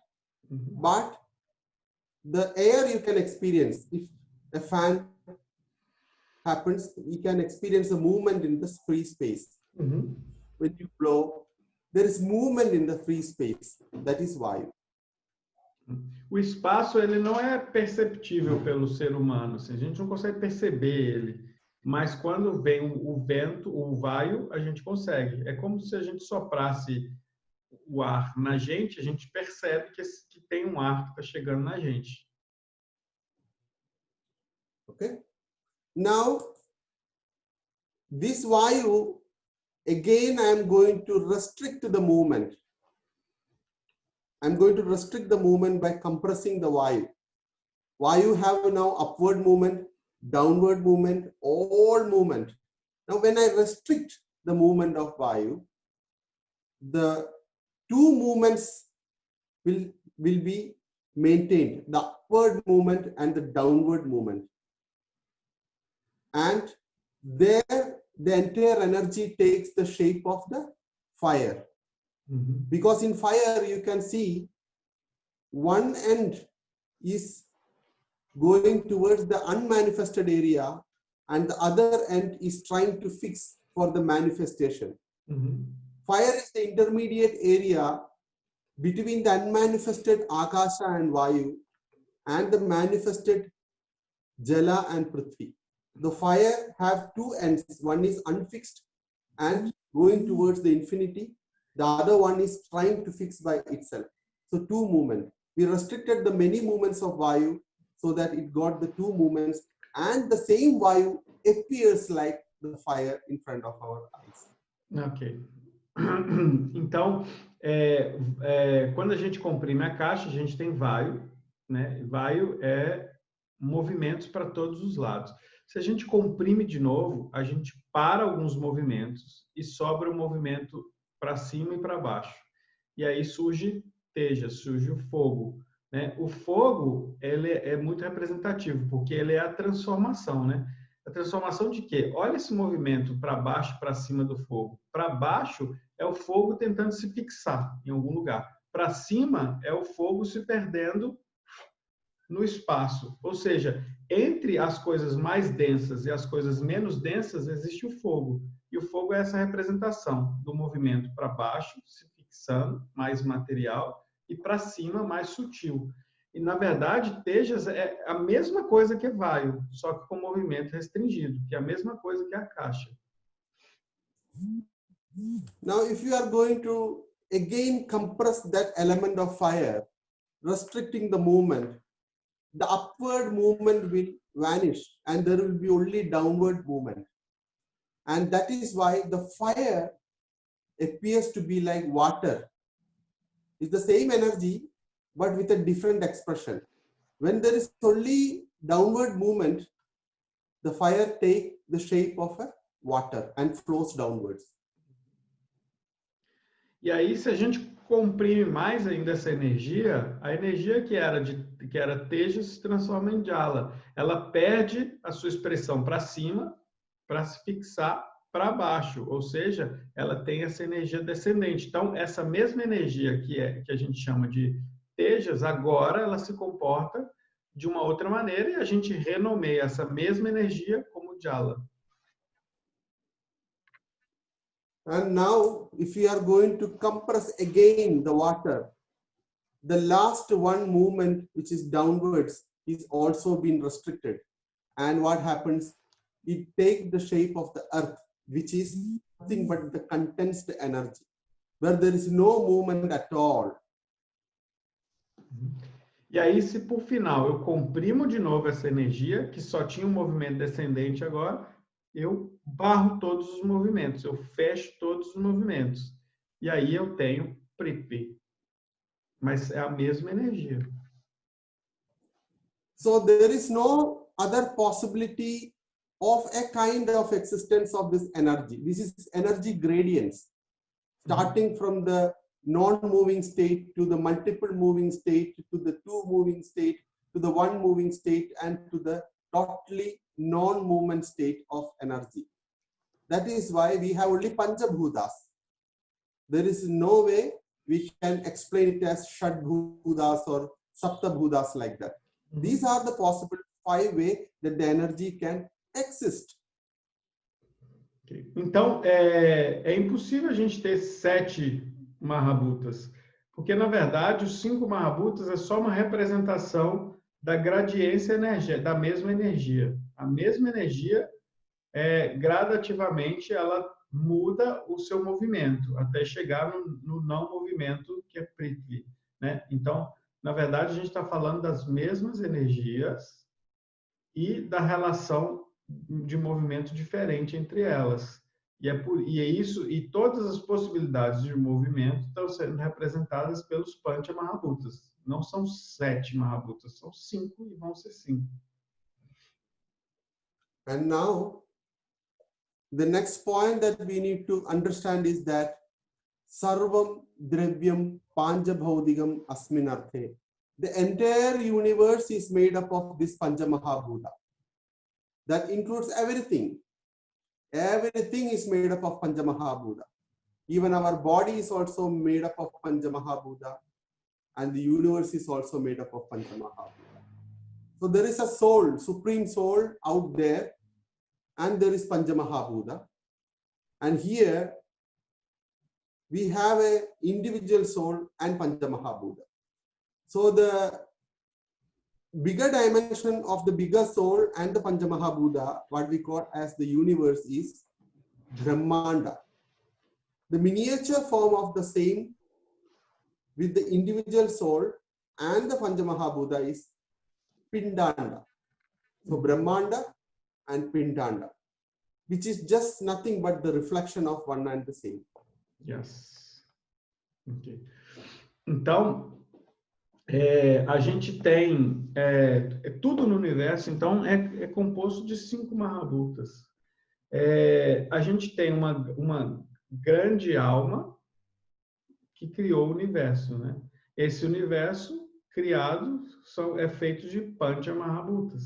Então tem uma grande alma e os Pancha Mahabhutas.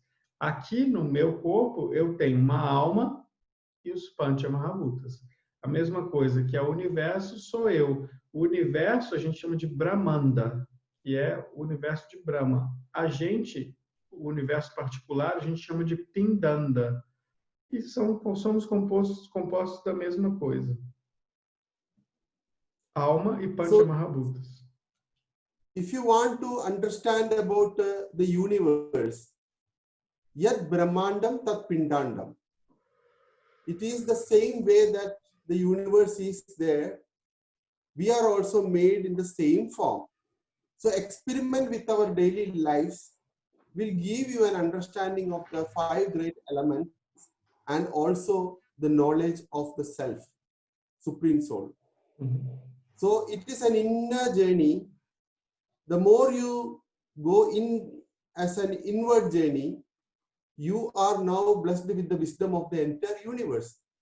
So this is how in India, many people have discovered many things just by the introspection, the meditation.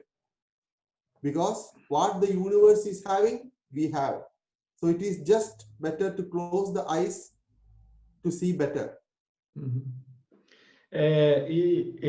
Como tudo é feito de Pancha Mahabhutas e alma, a gente está aqui para experimentar experimentar e compreender que nós somos compostos de Pancha Mahabhutas e alma.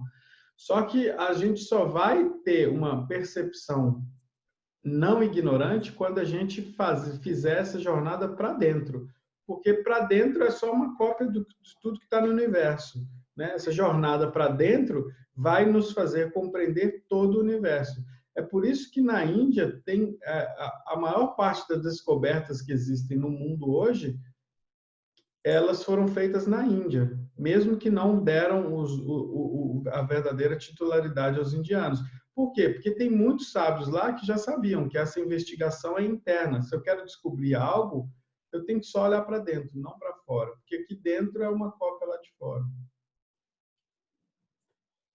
So, Ayurveda is actually trying to describe you the give and take of an individual with the universe. There is a constant exchange of energy and matter happening. The constant energy and exchange of energy happens from our astral body to the cosmic energy body. And the constant exchange of matter happens. We are taking something from the universe as food. We take an apple, it's a Panchamahabhuta.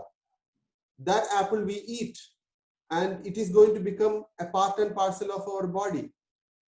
It is going to add to the Panchamahabhuta in our body. We excrete. We are giving out the Panchamahabhuta, which is going to become a part and parcel of the universe. So there is a constant circulation of this Panchamahabhuta between us and the universe. E a gente sempre está em uma simbiose com o universo. O universo nos provê Pancha Mahabhutas, a gente faz esses Pancha Mahabhutas que o universo provê para a gente parte do nosso corpo, a gente libera Pancha Mahabhutas de volta para o universo. Então, você come uma maçã, a maçã é feita de Pancha Mahabhutas. A partir do momento que você comeu a maçã, os Pancha Mahabhutas que eram maçã, agora é Pancha Mahabhutas constituintes do teu corpo. depois você vai lá e faz o cocôzinho. Você está devolvendo Pancha Mahabhutas para a Terra. Então, é um constante ciclo de receber e doar Pancha Mahabhutas entre o universo e você. So, we now understood that we are all made up of Pancha Mahabhuta. And Ayurveda say that Bhudebhyo hi param yasmal nasti chinda chikilside. Or this is from the level that you need to start understanding yourself and the universe, the Pancha Mahabhuta.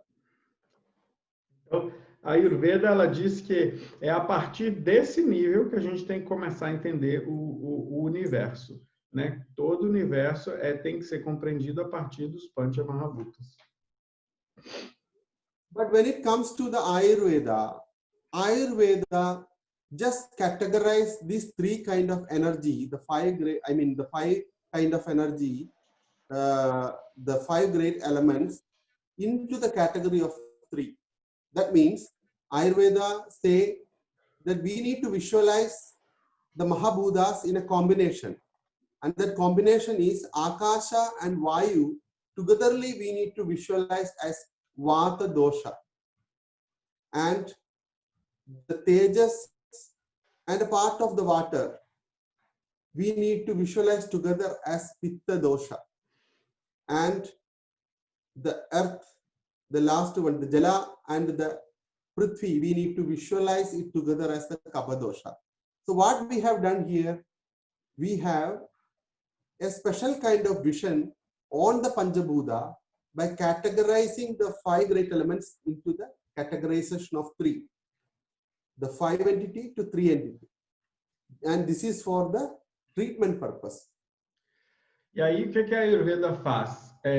Com propósito de tratamento, né? A Ayurveda ela pega esses 5 elementos e reinterpreta eles em grupo de 3. Então, ela pega lá a Akasha e Vayu e chama de Vata. Ela pega Tejas e Jala e chama de Pitta. Ela pega Jala e Prithvi e chama de Kapha. Ela faz essa recategorização a modo de tratamento. See, here a very big problem happens. Apart from the physiology, the anatomy and the physiology of any other medical science, now you can understand that the three doshas, in that the Vata, Pitta and Kapha, the full Vata and a part of Pitta is pure energy. And a part of the Pitta and full Kapha is pure material. So now we are going to discuss about a physiology rooted in a philosophy which is having unseen and seen. You need to have a special trained eyes to understand this physiology, because the Vata and the Pitta that we are discussing is Amurta Dravya. Amurta Dravya means it is not yet manifested. It cannot be seen with our eyes. Whereas the material nature of the body, which is formed from the Prithvi and Jala, can be seen with our eyes. So we are speaking about the physiology of unseen and seen. E estudar a fisiologia do Ayurveda é diferente de estudar fisiologia a partir de outras medicinas.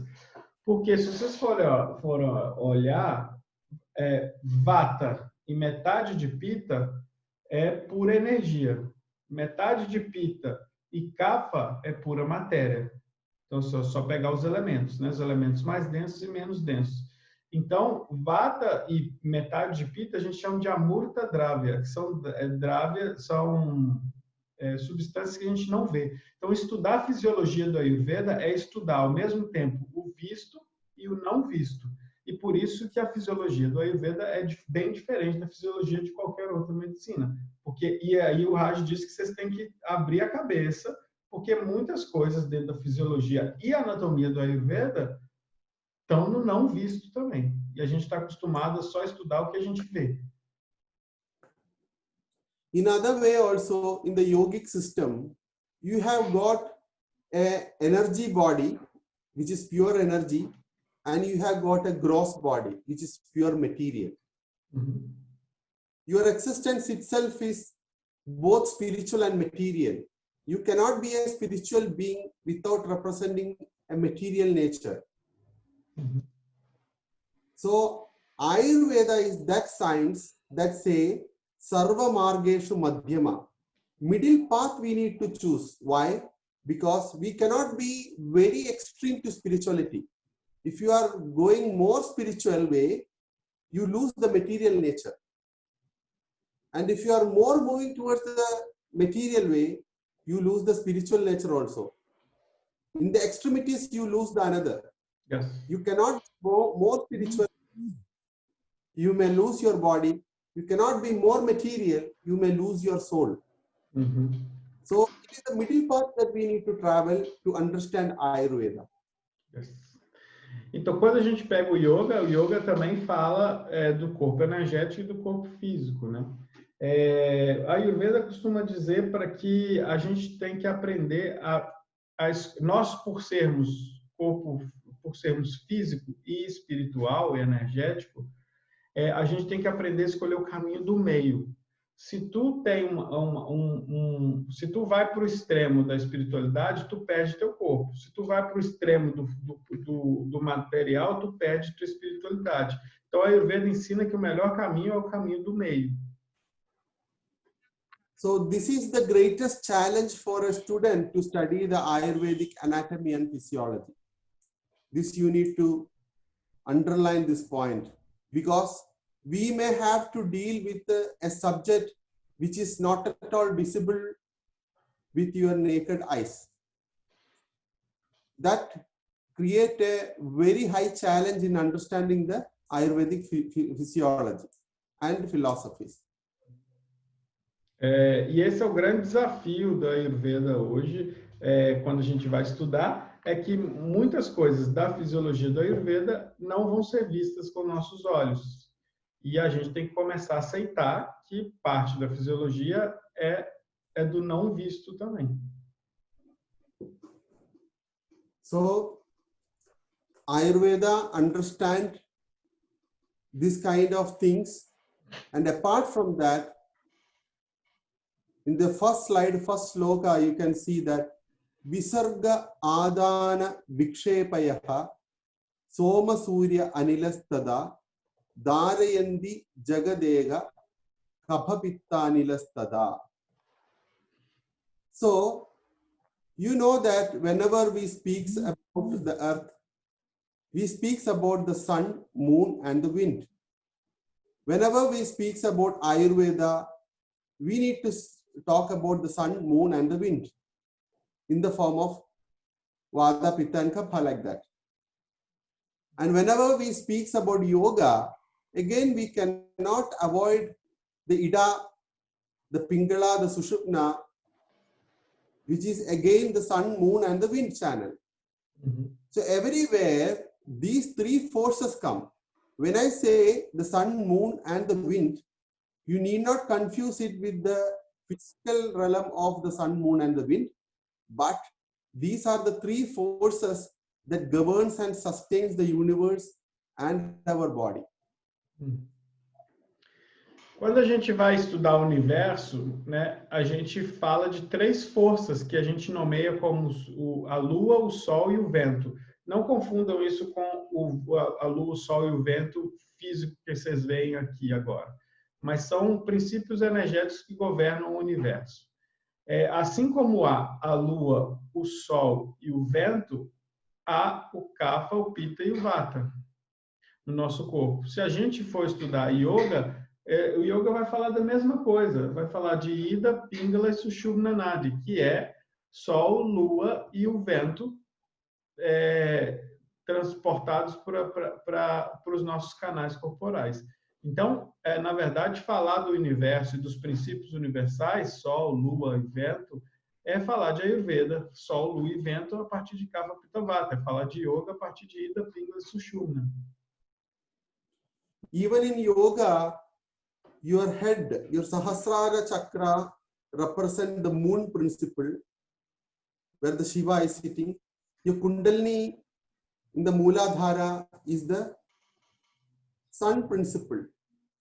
And the union of this with the help of Vata, that means the prana, is actually the highest yogic equilibrium, which is told.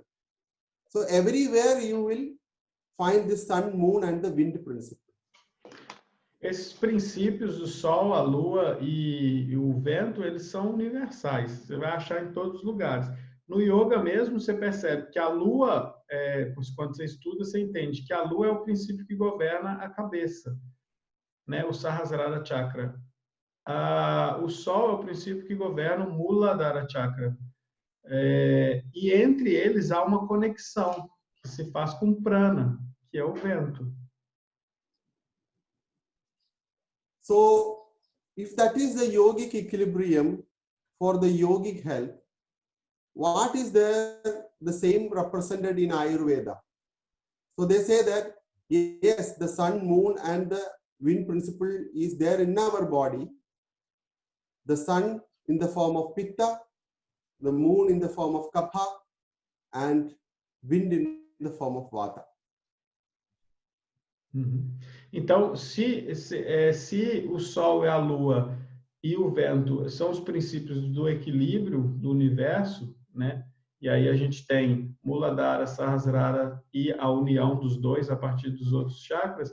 No Ayurveda, esse mesmo princípio de Sol, Lua e vento é dado a partir de Vata, Pitta e Kapha. So, I want to give you a little bit more deep idea regarding this. I want everybody to be alert. So the thing is that you are standing there and there is any force in front of you, that is going to take your energy from you. I repeat, any force in front of you can take the energy from you. That force is what I call as the sun. And if there is any force in front of you that can gives you the energy, that force I'm calling it as the moon. And if there is any force working in this transaction of energy, of giving and taking, that force is what I call as the wind. Not the... Yes. O Raj disse que é muito importante vocês estarem ligados nesse momento, prestarem bastante atenção, porque esse conceito vocês vão levar para vários momentos do estudo de Ayurveda de vocês. Se existe uma força que vai tirar a tua energia, essa força é representada pelo Sol. Se existe uma força que vai te trazer energia, essa força é representada pela Lua. E a transição dessa energia de tirar e devolver é feita pelo vento. And it is also true that the sun that you see in the sky is actually taking away your energy. Just imagine that you are standing for 2 hours in the afternoon under the sun. You will lose your energy. The energy will be drained by the sun. Just imagine that you are on a full moon day on a terrace of your house. You are getting more energy. Okay? So, in that way also it is correct. And in the body that gives you energy is the Kapha, which is the moon. Okay? And what is going to take away your energy into action from the Kapha is the Pitta, which is the sun. Condensed energy that sustains you is the moon, that is Kapha. That takes away the energy for the action outside is Pitta. That means you are getting the energy from outside and it is stored as the moon, Kapha. Your energy is being drawn out through the activities by burning it with the help of Pitta. And for both these accumulation of energy as Kapha and the release of energy as pitta, vata act in between for the transition. Então, se você pegar o Sol e a Lua mesmo, físico, tu vai perceber que o Sol drena a tua energia, que a Lua devolve tua energia. Sobe na laje da tua casa, em pleno meio-dia, 40 graus, e fica lá por 3 horas. E percebe como que você vai ficar depois. O Sol vai queimando você, ele vai tirando tua energia. Assim como o Pitta Dosha faz. A função do Pitta Dosha é queimar. Ele vai drenando a energia, vai drenando a energia. Agora vai, sobe na laje num dia de lua cheia. Você vai ver quanto você vai sair energizado dali.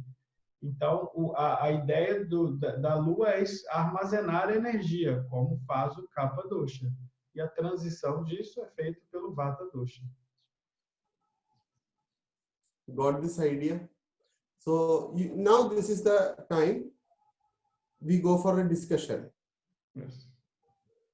That means energy giving principle, the moon, energy taking principle, the sun, and the transition stage, the wind. Mm-hmm. Any doubt in this aspect? You can ask. No, we can go. There's no question here. I think they got.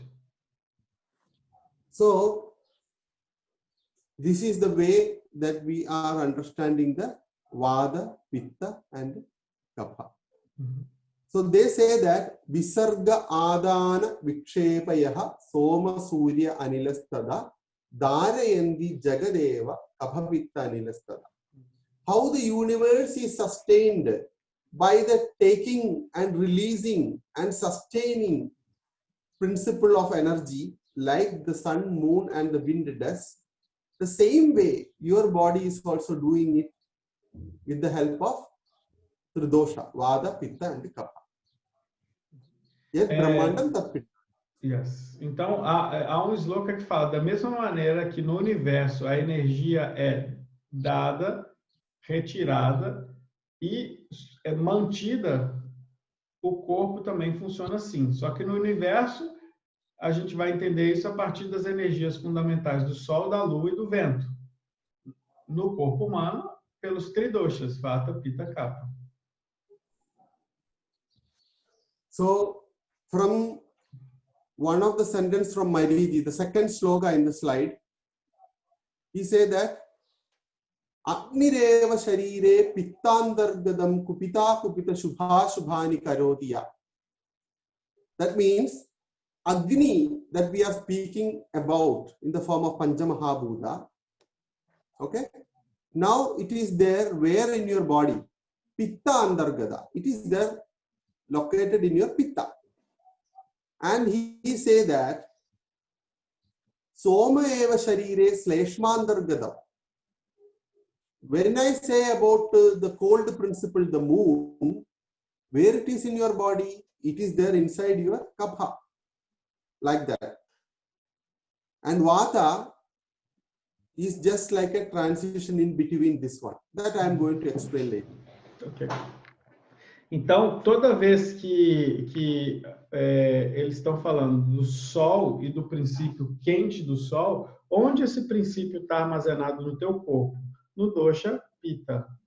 Agora, quando eles falam do princípio frio de Kapha, da Lua, isso está armazenado dentro do teu dosha Kapha. E o dosha Vata é a transição entre esses dois, que eu vou explicar melhor depois. Clear? Clear. Now in the slide, please take the slide. Sure. Just a minute.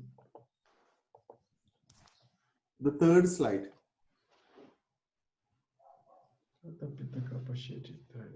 Now, what we are going to see now is the classical references which help us to understand what is Vata. Okay? So the first thing is that these three principles, Vata, Pitta, and Kapha, which is known as the Tridosha, when it is in a state of equilibrium in the body, that is what we call as the health. If it is imbalanced, that is what we call as the disease. Vayu Pitta Kapha Chedi Trayo Dosha Samasadaha Vigrudha Vigrudo Deham Nandite Vartayandicha. Their equilibrium is health, their imbalance is the disease. This is the first point. Então, o primeiro ponto que a gente tem que entender nesse sloka, Vayu, Pitta, Kapha, Cheti, é que Vata e Pitta e Kapha são os 3 doshas do corpo, e quando eles estão em equilíbrio, isso promove saúde. Quando eles estão em desequilíbrio, promove doença. Okay. Now, the second thing is that whenever we say about a body, we say that we have tridoshas, saptadhadus, and trimalas. That means dosha dhadu mala moolam hi shariram. Our body is made up of doshas, dhadus, and malas. But here you need to understand that everything under these 3 categories are nothing but made up of Pancha Mahabhuta. So this is a statement. I will explain you in detail. The other statement is that our body is made up of dosha, dhadu, and mala. And it is true that everything is Pancha Mahabhuta. Então, outro princípio é de que o corpo é feito de dosha, dhatus e malas. Mas é só um conceito, porque o corpo é feito de 5 de Pancha Mahabhutas. Então, é só outra forma de se ver. But here, the Vata, Pitta, and Kapha is something that we are referring to the physiological aspect, the functional aspect. Okay? And the dhadus, what we are representing, even if it have a part in physiology, it is of more regarding the structural aspect of the body. And mala is something that which is called in Ayurveda as waste material. So the dhatus are more the structure, and because it cut a little bit, and the malas are the waste material. Yes. So Vata, Pitta, Kapha, the tridoshas are more functional. Even if everything is made up of Pancha Mahabhuta, Vata, Pitta, Kapha principle is more related with the function. That means the physiological aspect. And dhadus are the dharana dhadava, the structural aspect. But when I say that also, dhadus also take part in the physiological aspect. And malas are malinigaranat mala, that is making imbalance or, the waste material that should be eliminated from the body. Então, quando a gente fala que o corpo é feito de 3 doshas ou de 5 mahabhutas, a gente está olhando o corpo de um jeito. Quando a gente fala que o corpo é feito de 7 dhatus, a gente está olhando o corpo de outro jeito. Porque, na verdade, tudo é feito de Pancha Mahabhuta. Só quando a gente está falando de doshas, a gente está falando mais da funcionalidade do corpo. Quando a gente está falando de dhatus, a gente está falando mais da parte estrutural do corpo. Quando a gente está falando dos malas, a gente está falando dos rejeitos. Clear? Clear. So, the dhadus are the tissue elements, what we call as rasa, rakta, mamsa, meda, asti, majja, shukra. There are 7 dhadus. There are 7 dhadus in our body. So, contribute the structural aspect of the human body. And in this structural aspect of the human body, the functional aspect, physiological aspect, the tridosha is placed. Like asraya, asrayi bhava, we call it. Dhadus hold the doshas. Então, quando a gente pensa que os doshas são a parte funcional do corpo e os dhatus são a parte estruturais, não quer dizer que eu não possa ver os dhatus como funcional e os doshas como estrutural também. Mas vamos pensar agora, nesse momento, em que os dhatus eles são o suporte para que os doshas residam nele. Whenever we see the Sanskrit literature, the dosha means something of bad quality. Okay? So dosha is translated as fault, 3 fault of the body. But actually these doshas, in the functional aspect, it is acting like a good quality, guna. Okay? Okay. So doshas are called as doshas. Why? Because there is always a tendency for that principle to get imbalanced easily with your food, with your habits, everything like that. Because of that inborn tendency of getting imbalanced, even if doshas are staying as gunas in the body, they are called as doshas. Na verdade, quando a gente vê na literatura, a palavra dosha, em sânscrito, significa desequilíbrio. A palavra dosha é algo com uma conotação negativa, né? Mas ele é chamado os doshas são chamados de doshas exatamente porque ele tende a desequilibrar. Deixa eu ver, eu acho que o rádio caiu. Tende a desequilibrar. Ah, tá aqui. Ele tende a desequilibrar mesmo. Só que os doshas, quando eles funcionam em harmonia, eles podem ser olhados como gunas, ou seja, como algo que dá qualidade. Então, nem sempre dosha vai ter essa conotação negativa. So, here the real challenge comes for an Ayurvedic student. If somebody asks, in Ayurveda, they say that the body is composed of 3 things. One is dosha, dhatu, and mala. In that, dosha means the bad qualities, no? And mala means the waste material. So something which supports the body is just the dhatu. Dhatu means what? Dharana dhadavaha, the supportive tissue elements of the body. Okay. So how can we substantiate this statement? 1/3 of the total body is dosha, which is an imbalancing kind of thing, and the mala, which is waste material, and the only thing which is 1/3, the 7 tissue elements, which is actually supportive. So this is a confusion. That confusion will clear now. Então, às vezes a gente pensa assim, né? Se o corpo é feito de dosha, de dhatus e de malas, então quer dizer que o corpo tem 1/3 de doshas, que são algo que tende a se desequilibrar, 1/3 de dhatu, que é suporte, e 1/3 que ele vai descartar. É uma noção que às vezes a gente confunde muito quando a gente pensa em dosha, dhatus e malas, porque na verdade essa noção ela é mais profunda. A gente vai tentar esclarecer um pouco agora. So you need to understand that doshas, when it is in the state of normalcy, it is dhatu. That means it is supportive in nature. And dhatus, when it is imbalancing with the doshas, then the dhatus are also acting like a dosha because it loses its support.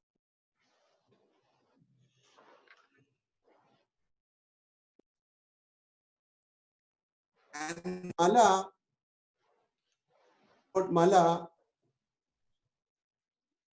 is something in the body which is having specific function, like dhadus, which is supportive in nature. So doshas are not just bad qualities. In their physiological aspect, it is supportive and act like dhatu. Dhadus are not always supportive. In the pathological aspect, it acts like doshas and malas. Malas are not just waste material because it have a particular function in the body which is supportive and act like dhatu. So this is a great understanding. Então, uma coisa que vocês precisam entender, que é uma grande virada de chave nos estudos da Ayurveda, a gente, porque como eles dizem que os doshas é o que tende a se desequilibrar, é o funcional, e os dhatus é a estrutura, e malas é o descarte, a gente precisa entender isso mais profundamente, porque os doshas, funcionando na sua normalidade, eles dão a característica de suporte ao corpo. Se eles estão em equilíbrio, eles estão dando suporte à vida. Os dhatus, quando os doshas se desequilibram e se impregnam nos dhatus, os dhatus passam a se comportar como doshas, ou seja, eles passam a se comportar como algo que entra em desequilíbrio.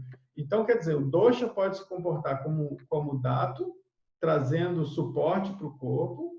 Os dados podem se comportar como doshas, promovendo desequilíbrio. E as malas, por sua vez, têm função importante. As malas também trazem suporte para o corpo. Ou seja, essas noções elas se misturam. Okay. Up to this much, any doubt is there? No, I think we can go. Now you need to understand that what all principles that we told, like dosha, dhatu, and mala, it is always having a dynamic action. These things, we are not telling it as a static thing. It is not staying everywhere, anywhere.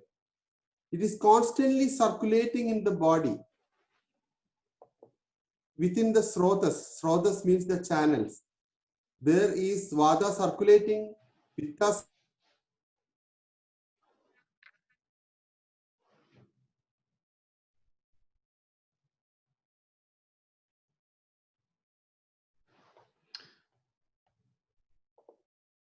O Raj paralisou para mim aqui. Vocês estão me escutando? Foi eu que paralisei ou foi o Raj? Foi o Raj. Ah, eu acho que ele até caiu, né? Ou não? Não, tá aqui. Não, tá aí. Foi o Raj. Sumiu aqui a tela dele. Vou esperar. Tá, perfeito. Obrigado por responder. Eu já até decorei essa aula dele. De tanto que eu já escutei.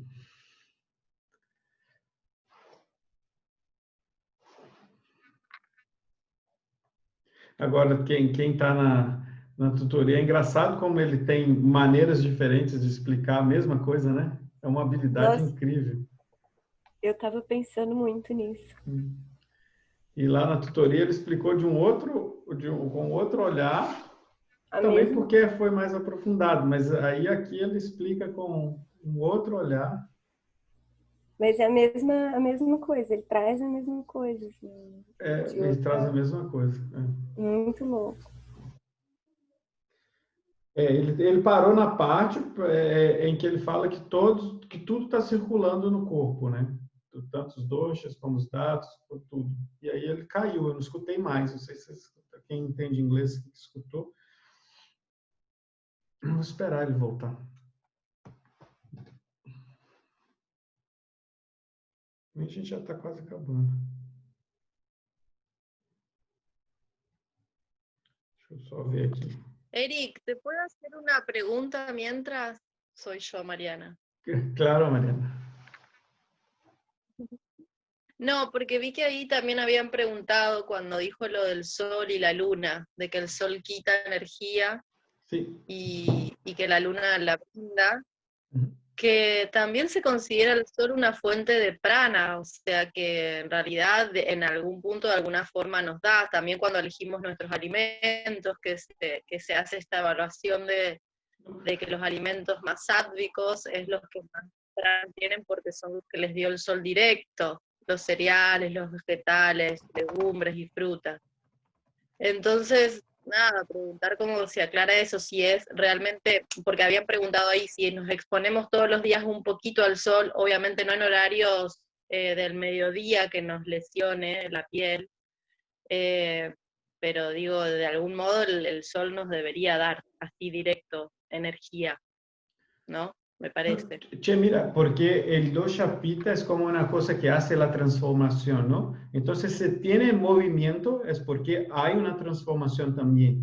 Entonces, se quedar en el sol es como empezar el movimiento del cuerpo y con movimiento, claro, nos quedamos más despiertos, más, ¿cómo se dice?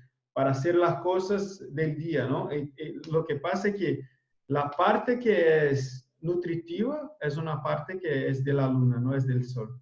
Pero, por ejemplo, hay gente que dice, me quedo ahora en el sol porque me trae energía. No es que te trae energía, es que empieza el movimiento de la transformación. ¿Dale? Y todo eso es un movimiento que se hace con vata también. Entonces, o que pasa é que o sol, ele vai trazer movimento para a pessoa, né? Porque ele começa a promover a transformação. Só que toda transformação, ela tem perda. Põe a falar em português, não, Mariana? Dale. Toda transformação tem perda. Sí. É só com a transformação que tu começa a perder. Então, com o tempo, você vai desgastando. A partir do momento em que você não tem mais nada para queimar, o sol vai queimar o teu corpo. Vai queimar teus tecidos, vai queimar a tua energia, vai queimar teus ódios. É igual, a mesma coisa o pita dentro do corpo. Sem o pita, a gente não produz energia, mas ele também é o que vai gastar a nossa energia, porque ele pega o que está acumulado, transforma para a gente agir no dia. E o sol é assim. Por isso, quando a gente entra no sol, a gente acha que a gente está ganhando energia. Na verdade, não. O sol está movimentando essa energia que está armazenada.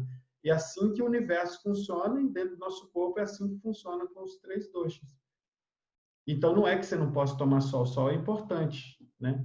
Agora, com síntese de vitamina é uma outra visão, né? A gente tem que repensar o olhar da Ayurveda a partir do que a gente entende da produção de vitamina D e etc. Eu respondi? Eu posso perguntar de novo por Raj. Bien.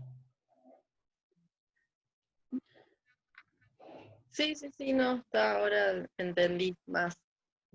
¿Y qué tal está ahí? ¿Frío? Mari. No, la verdad que anunciaban esta semana que iba a nevar en Santa Fe, nunca nevó en la vida. Y acá estamos esperando. O sea, a esta hora, si te pones al sol, quedas de remera, de camiseta, no sé cómo le dicen ustedes. Sí, camisa. Así que hace a la mañana, 6 de la mañana, 0 grados. A la mañana, 6 de la mañana, 0 grados. Y después ya empieza a subir la temperatura y las tardes están hermosas. El problema es que no llueve. Y eso es un problema, porque en el campo sí se notan las heladas. Y a esa hora de la madrugada, y eso está como las cosechas afectando mucho. Pero necesitamos agua, digamos. Hay muchas... Y nevó cerca de acá. En unas ciudades acá de Brasil, el sur de Brasil, empezó a nevar. A mí me gustaría estar ahí porque sería lindo, ¿no? Sí. ¿Cuándo? ¿Ahora? Hace 2, 3 días, creo. Claro, nosotros estábamos esperando la nevada porque nunca nevó y dijimos, bueno, que nieve, a ver qué onda, pero no llegó. Claro. Gente, eu mandei uma mensagem para o Raj aqui, parece que caiu a internet dele mesmo, porque não chegou a mensagem dele. Mas vamos esperar, porque eu sempre digo, eu conheço o Raj. Para ele não ter posto o celular para carregar, é um instalo. Então, vamos ver se é a bateria do celular.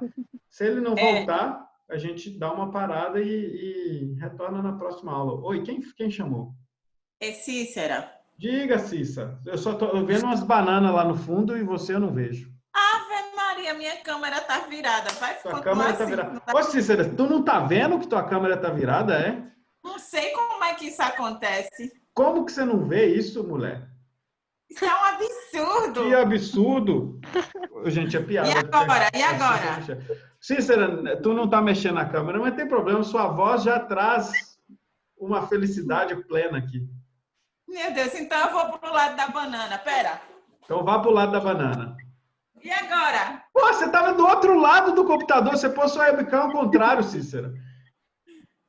Isso acontece, não sei. Acontece nas melhores famílias, senta aí. Aí, mulher, agora eu tô vendo do seu queixo para baixo.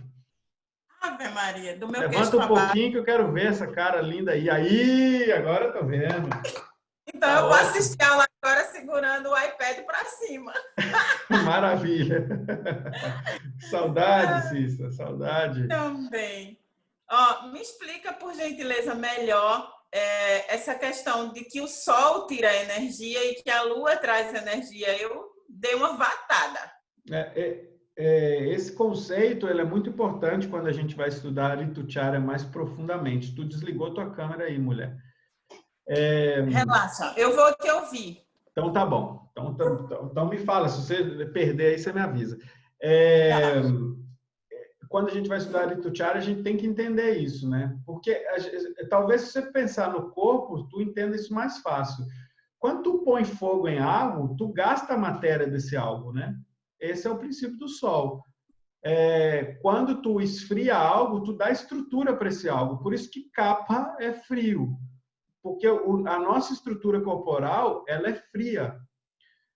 Ela é fria e untuosa, óbvio. Então, o dosha kapha é o dosha que nos permite nos estruturar. Então, quando tu come batata, come pãozinho, come tudo, tu começa a ganhar kapha, né? Como que tu faz para perder esse kapha? Colocando calor. Você tem que queimar isso, né? E o vata vai levar embora. Então, quando tu queima, é a energia quente. O Raj voltou. Essa energia quente é representada pelo Sol. Essa energia fria é representada pela Lua. Dr. G, you're back. I don't know what happened because suddenly the internet went off. Ah, okay. No problem. Let me So just explain, no? find your camera here. Yes, just a moment. I'm trying to find you here.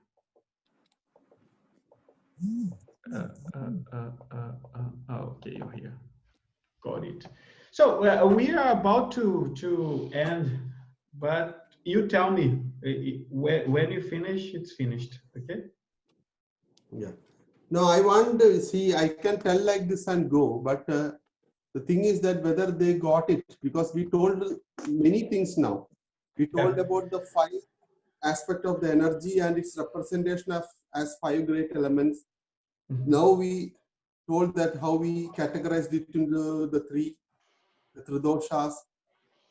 Now we are understanding about the emitting and the gaining and the circulating energy, sun, moon, and all these things, whether they are getting it or not, I want to understand. I'm going to repeat the last translation, and I will come with one question which came from different people here. Okay? Let me just repeat the last translation. Então, só para a gente resumir o que veio por último, que a gente falou de dosha, data e mala, né? Nos estudos, a gente entende que dosha é a visão funcional do corpo. Dato é a visão estrutural do corpo, mas tudo é Panchamahabhutas. Mala é o descarte do corpo. Tudo isso é Panchamahabhutas. A gente só está vendo de modos diferentes. Porém, dosha, chama dosha porque dosha é aquilo que tende ao desequilíbrio, né? Só que o dosha, quando ele está em equilíbrio, ele dá suporte para o corpo. Se ele dá suporte para o corpo, o dosha está funcionando como um dato, no sentido de que é função do dato dar suporte para o corpo. Nesse sentido, que vocês têm que entender. O dato, ele dá suporte para o corpo, mas se ele está infectado, vamos dizer assim, com doshas em desequilíbrio, ele começa a contribuir com o desequilíbrio do corpo. Então, nesse momento, os datos também promovem desequilíbrio. Então, ele em sua função, ele agora está se semelhando a um dosha. E as malas, que são os descartes, descarte não é só para descartar, descarte também funciona como estrutura. Tanto é que tem doenças que quando você está sem dato nenhum, o único recurso que tu faz é manter as fezes dentro do corpo, para te dar algum suporte para conseguir fazer com que aquele paciente tenha uma sobrevida para tentar fazer alguma coisa. Então, as malas também funcionam como dados em alguns momentos, né? Então, para vocês entenderem isso, nós estamos falando de Panchamahabhuta todo o tempo aqui, só que de perspectivas diferentes. Por isso que o Raj disse, nós, quando estudamos fisiologia, a gente fala do visto e do não visto o tempo todo. Dr. G, the people there, because, when you go to the, there are some questions here that arise because of the sun and moon, When you go to the sun, you're gonna be some vitamins D and etc. But people cannot realize, some people, how the sun is taking energy out. That was some questions, similar questions that people asked. When you produce vitamin D, whether it is a synthesis happening within you that they can admit, whether you are in the sun, you are perspiring and something is coming out from your body. Sun is taking the energy means it is actually melting your kapha and generating the energy for many other things. You may use it in the production of vitamin D as well as you can, use it for activity and many things. You can be dehydrated. Yes. Many ways. Então, eu fiz a pergunta, né, para voltar a pergunta para o mestre, sobre o sol tirar energia, e o Raj veio com a mesma resposta, né? Vamos pensar na síntese da vitamina D, então. Quando a gente sintetiza alguma coisa, é porque a gente está derretendo algo para produzir energia para o corpo funcionar. Então, o sol, ele faz isso. A função do sol, que é a mesma função do pita, é derreter capa para entregar para o corpo funcionalidade, para fazer com que o corpo funcione. É como se ele pegasse energia, derretesse essa energia e usasse essa energia para funcionar. É nesse sentido, então, o sol está tirando energia sempre. If I take anybody to the middle of a desert-like land on an afternoon day, where the sun is on the top, very powerful sun, and making you to stand in the sun for 2 hours continuously without water or anything, whether you will produce vitamin D or whether you will fall down. Então, por exemplo, te põe no deserto 50 graus. Lá no deserto da Índia, lá, por exemplo, faz 55 graus, né? Então, às vezes faz até um pouco mais, chegou a 57 uma vez. Põe lá, fica lá nesse sol sem água, sem nada. Fica por 5 horas. Depois de 2 horas, você acha que você vai sintetizar a vitamina D ou tu vai cair para trás e desmaiar ou morrer? Okay.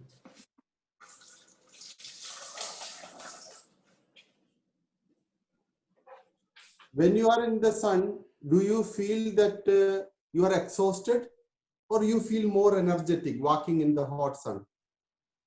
Então, quando você está no sol muito forte, você sente mais energizado ou você começa a sentir mais desgastado por causa desse solão que você está tomando na muleira?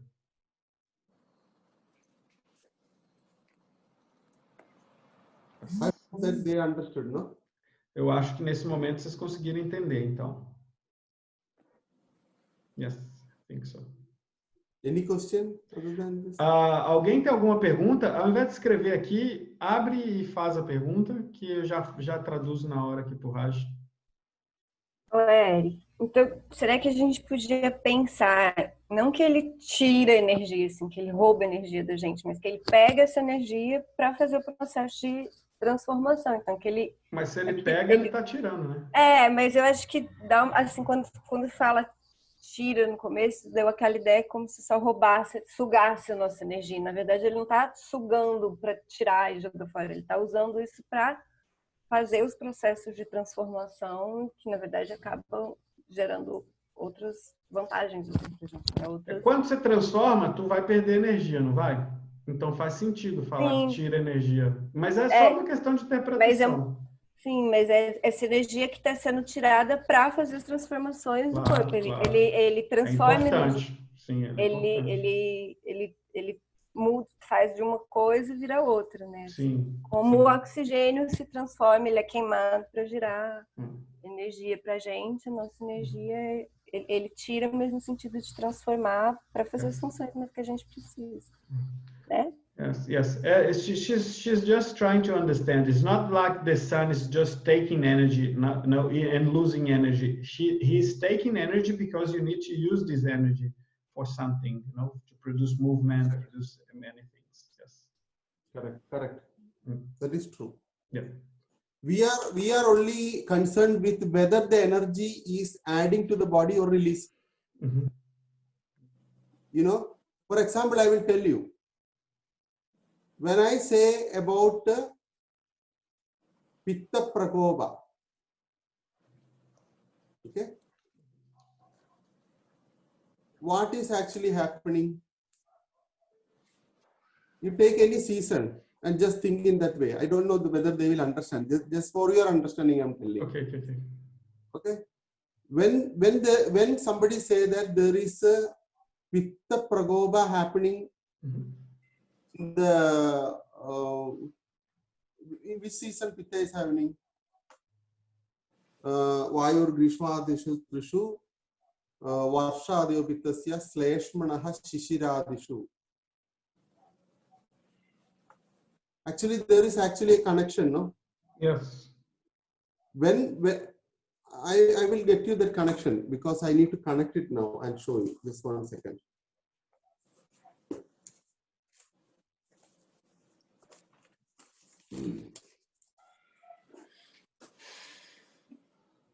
Shishira, Vasanta, Grishma. Vasante, Vamana. You want to know Pita Prakopa? It's going to be Sharat. Huh? Sharat. Sharat. Grishma, Varsha, Sharat, Hemanta. See? Here, in the Visarga Kala, you just see the Visarga Kala. There comes the Sharat, no? Yeah. Pitta. In the Pitta is now getting accumulated in which season? Shishira, Vasanta, Grishma, Varsha, Sharat. Okay? Yes. Varshadyopitasya /Shmanaha Shishradishu Vayor Grishmadishu Varshadyopi. It is actually getting accumulated in Varsha and Kopa in Sharat like that, no? Yes. Raj, just a moment. Cícera, tu tá bem? Oi. Tu tá bem? É que eu tava procurando um lugar para ficar e encontrar a câmera. Ah, tá. Não caiu aí não, né? Não, eu botei a cadeira. Ah, então tá bom. Okay. I was just checking if Cícera fell down. But that's okay. Deixa eu lhe fazer uma pergunta. Eu botei justamente a cadeira para ficar mais atenta. Então, quando algumas religiões associam o sol ao Deus Sol. E aí eu fiquei me perguntando se ele é quem tira a energia. Eu volto novamente para aquela minha pergunta inicial. Então, até o que a gente julga como um Deus da boa energia, quando a gente se concentra demais ali também nos falta energia, porque a gente esquece de voltar para a matéria. Nossa. Tá, eu vou fazer a pergunta. Vou só deixar o Raj terminar o raciocínio dele e faça a pergunta. Ok? Ok. Do you want to finish what you're saying? Or... See, okay. Just I'm showing this. Can you see this? I don't know. This is a Riddhu Chakra. Yes. Riddhu Chakra. Yeah. So you see that the Adana Kala is there. Adana Kala and the Visarga Kala. Why it is Adana Kala? Because in the seasons of Shishira, Vasanta, Grishma, there is actually taking of the energy by the sun. Am I right? The sun takes the energy. Yes. In that Adana Kala, in the Shishira and Vasanta, etc., which dosha is actually going for Sanjaya? It is Kapha. Kapha dosha, yes. Kapha dosha. Okay. So what is Sanjaya and what is Prakopa? Kapha is going to get accumulated and it is going to imbalance. For what? For what? It is actually precipitating from the body for the sun to take it. Yes. Because sun is going to the Adana. The same thing is happening in the Visarga. Visarga is the moon is giving the energy. So Pitta Sanjaya and Pitta Prakopa is happening for what? Pitta is actually the transforming media for that thing to get added to the Kapha. Yes. Pitta is the transforming the energy and adding it as Kapha in the Visarga Kala. Yes. In the Adana Kala, Kapha is melting and it is taken by the sun. So in both ways you need to understand. When I say energy exchange, when the sun is taking, you need to melt the Kapha. When you want to add into your body, your Pitta should be activated at that time to add to the body. And in between these two stages of Adana Kala and Visarga Kala, you can see somewhere in the Grishma, Varsha, Sharat, that side, you get to the Vada, Sanjaya, Prakopa and Prasana. So it is a transitional stage, you know. Yes. So this is the area. This is the area you need to. I will explain them. So give me some time, I will. It's long. Então, vamos lá. Primeiro, Grazi, eu acho que esse modo que tu tenta estudar é complicado, porque tu tenta recolocar significação nas palavras que elas não têm. Então, quando tu pensa que é tirar e colocar, assume que é tirar e colocar. Porque quando a gente fala dana kala e visarga kala, isso é tirar e colocar. Então, tirar e colocar força. Por quê? Porque eu entendo que a sua análise está certíssima. E aí, respondendo para todo mundo, sua análise está certíssima. A gente não só tira, né? É porque tem uma transformação acontecendo. Mas o ponto de vista dos acharyas é a gente tem um armazenamento de energia e a gente tem o esvaziamento desse armazenamento de energia. Em algum momento, nosso corpo se preenche de energia, em algum momento, nosso corpo ele se esvazia de energia. E aí, o que acontece? Por que é muito importante a gente pensar no Sol e na Lua? Vamos pensar primeiro no Sol. Né? Todo dia o Sol e a Lua estão vindo, então a Lua está sempre devolvendo a energia que o Sol está tirando. Mas se a gente for pensar no Sol, quanto mais perto ele está da gente, mais ele tira energia. Quanto mais longe ele está da gente, menos ele tira energia. Então, se a gente pensar nisso, a gente tem um ciclo anual das estações. O que são as estações? É a distância do Sol naquele ponto onde você está, né? Porque, por exemplo, nesse momento, aqui onde a gente está, no Brasil e na Argentina, o Sol está numa posição para a gente e lá para o Raj está em outra posição. Por isso que nós estamos em estações contrárias. Então, o que acontece? Por que o kapha aumenta no corpo? Porque daqui a pouco vai vir um Sol forte que vai sugar ele todo. Por que o pita aumenta no corpo? Porque daqui a pouco vem uma energia fria que após a transformação ela vai tomar lugar. Então, o corpo ele regula com o movimento de fora, que é do universo. Então, se o universo está trazendo cada vez o Sol mais para perto, é porque então antes tu começa a acumular o kapha para quando tu chegar no verão, teu kapha já se regulou de novo. Porque você vê que no verão, Grishma, os alunos de Rio Grande vão estudar isso mais depois. O kapha ele volta à normalidade, para a chama. Né? Então, antes do verão, o kapha estava acumulado, ele estava indo para a copa. Vassanta, na primavera, ele estava super acumulado. Então, por quê? Porque o Sol estava movimentando, ele estava pronto para chegar e puxar essa energia. Entende? Então, a dinâmica do nosso corpo funciona junto com a dinâmica do universo. E os doshas se regulam para seguir a dinâmica universal. Então, tudo que está acontecendo com o Sol, com a Lua, vai acontecer com o nosso corpo respondendo a esse movimento universal. Por isso que Rituchara é muito importante. Rituchara é o entendimento completo da distância que a gente está do Sol. Quanto mais perto do Sol e quanto mais longe do Sol. Isso é o grande movimento de entender Rituchara. Mais do que ficar entendendo qual é a estação que tem qual coisa, entende qual é a posição do Sol.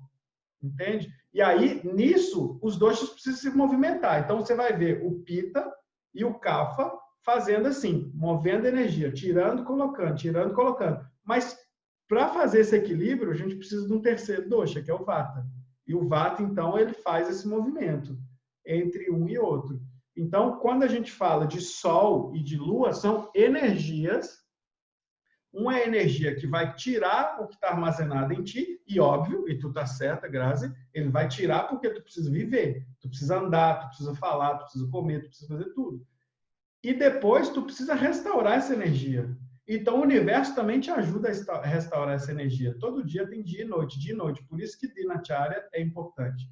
E todo o ano tem as estações. Por isso que Ritucharya é importante. Então é sempre um balé de ter que armazenar energia e depois colocar essa energia para gastar, para tu produzir movimento. Entende? That's the point. And that is also the point when we discuss about Agni. You see that body is already designed in such a way that in Grishma, Agni Bala is very less. I'm speaking about the digestive fire. Yes. Digestive fire is more in the cold season, in the lunar phase. Mm-hmm. Your Agni is more strong and there will be more digestion and more accumulation of kapha in the lunar phase. Mm-hmm. Whereas in the Grishma, that means the Adana Kala, your Agni Bala is less. Because your Agni Well, why that? What does that mean? You are preparing your body to give out the energy. Yes. In the winter, your Agni Bala boost up because that is the Adana Kala. You want something to accumulate in your body. That is why the Agni. Yes. Yes. Yes.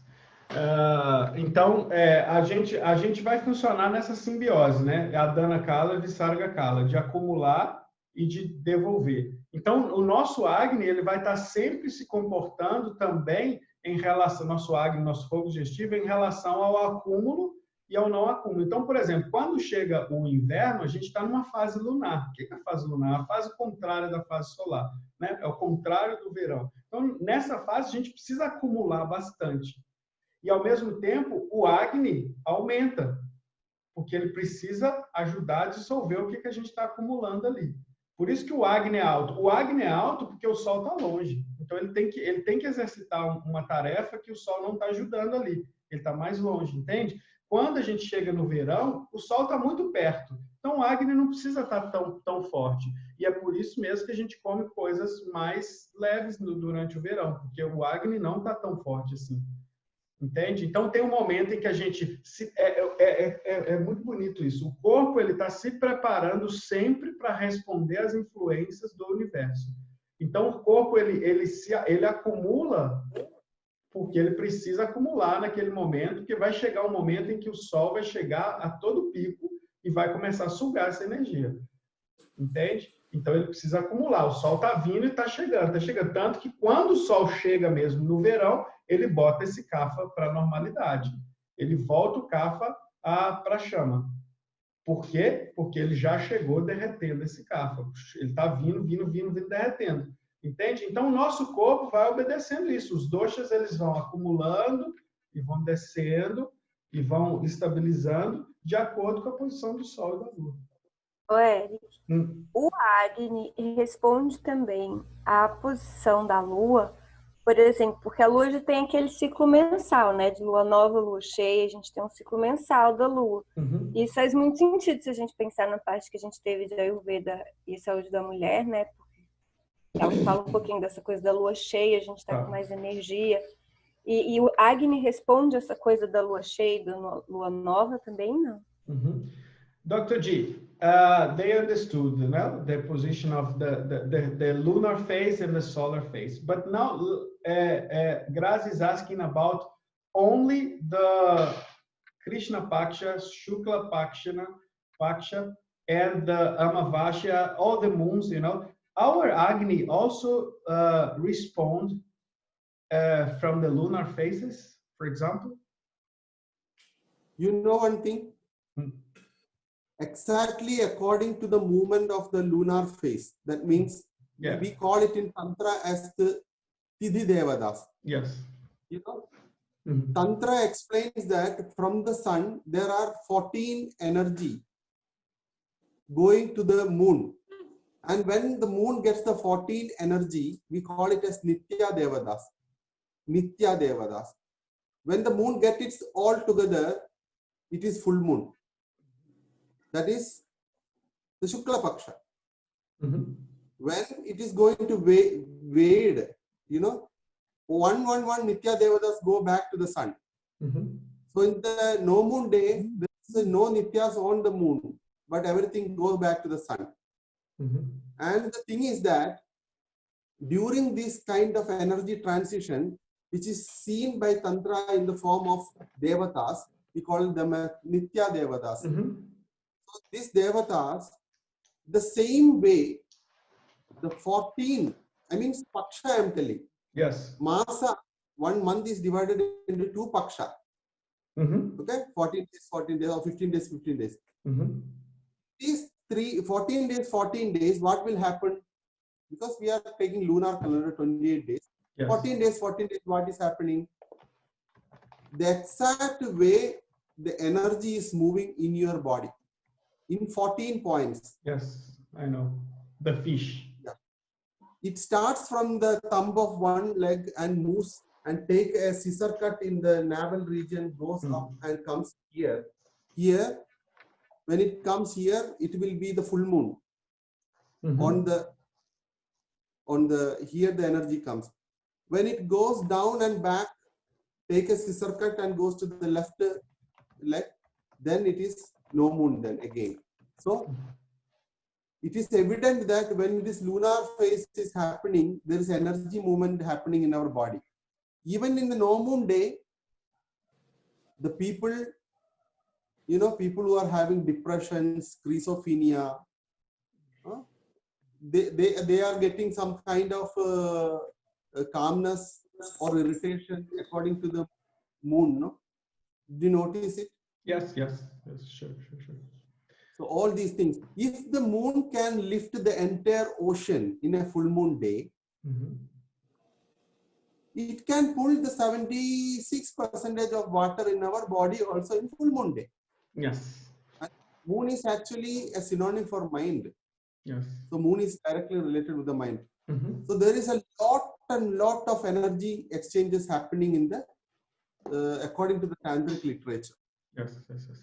Bom, vou começar explicando para vocês que vocês estão tendo o privilégio agora que vocês estão estudando uma versão do Tantra. Isso não é qualquer professor que vai trazer, a não ser um professor que tenha muita experiência em Tantra. Então, eu vou refazer tudo que ele falou em uma ordem que fica mais fácil de explicar, tá?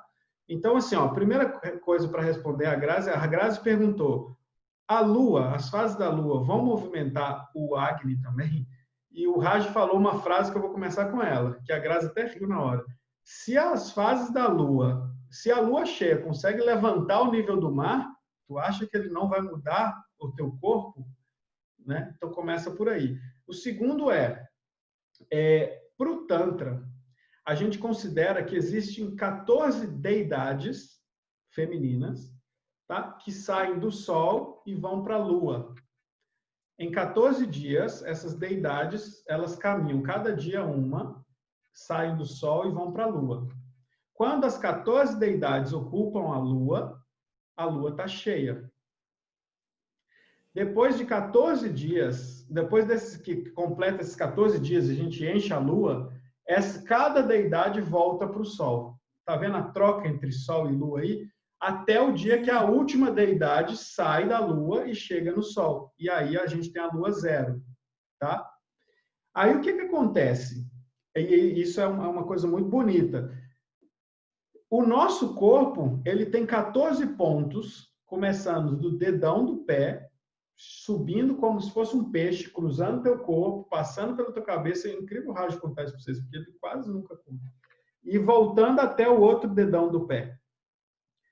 Esses pontos estão espalhados nessa trajetória, fazendo um peixe, tá? Chega um dedão do pé, sobe, passa pela cabeça, desce, chega ao outro dedão do pé.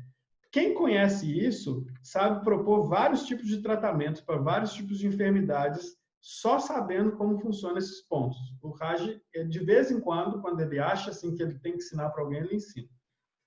O que acontece? Se tu entende, então, que esses pontos de energia são pontos muito fortes de energias que estão acompanhando a Lua, tu começa a perceber que a Lua está movendo energia pelo teu corpo a partir dessa trajetória. Então, a Lua não é só capaz de influenciar tudo, como ela move uma energia muito forte que circula por todo o seu corpo numa trajetória específica, que vai de um dedão do pé ao outro, passando lá pela glândula pineal e voltando para o outro dedão. Então, isso é muito especial. A Lua, ela tem uma influência muito grande. Se vocês lembrarem, quem fez aula de astrologia já, vocês vão entender que Lua é sinônimo de mente. Então, a Lua, ela mexe com a nossa mente. E a mente cria tudo que ela quiser, né? Tanto é que as pessoas que são lunáticas, quando elas estão nos extremos da Lua, você percebe muito mais. Quando um louco, um lunático, está na Lua cheia, tu percebe que ele entra em crise, por exemplo. Entende? E o Tantra vê isso em formas de deidade. O jeito do Tantra explicar isso são a partir das figuras deídicas, né? Que são as energias que se movimentam no corpo. Então, a Lua, Grazi, ela movimenta tudo. See, Ericji, 1 minute. Now, I want everybody to be very alert. Okay. See, what you are seeing behind me is mandala. This is mandala.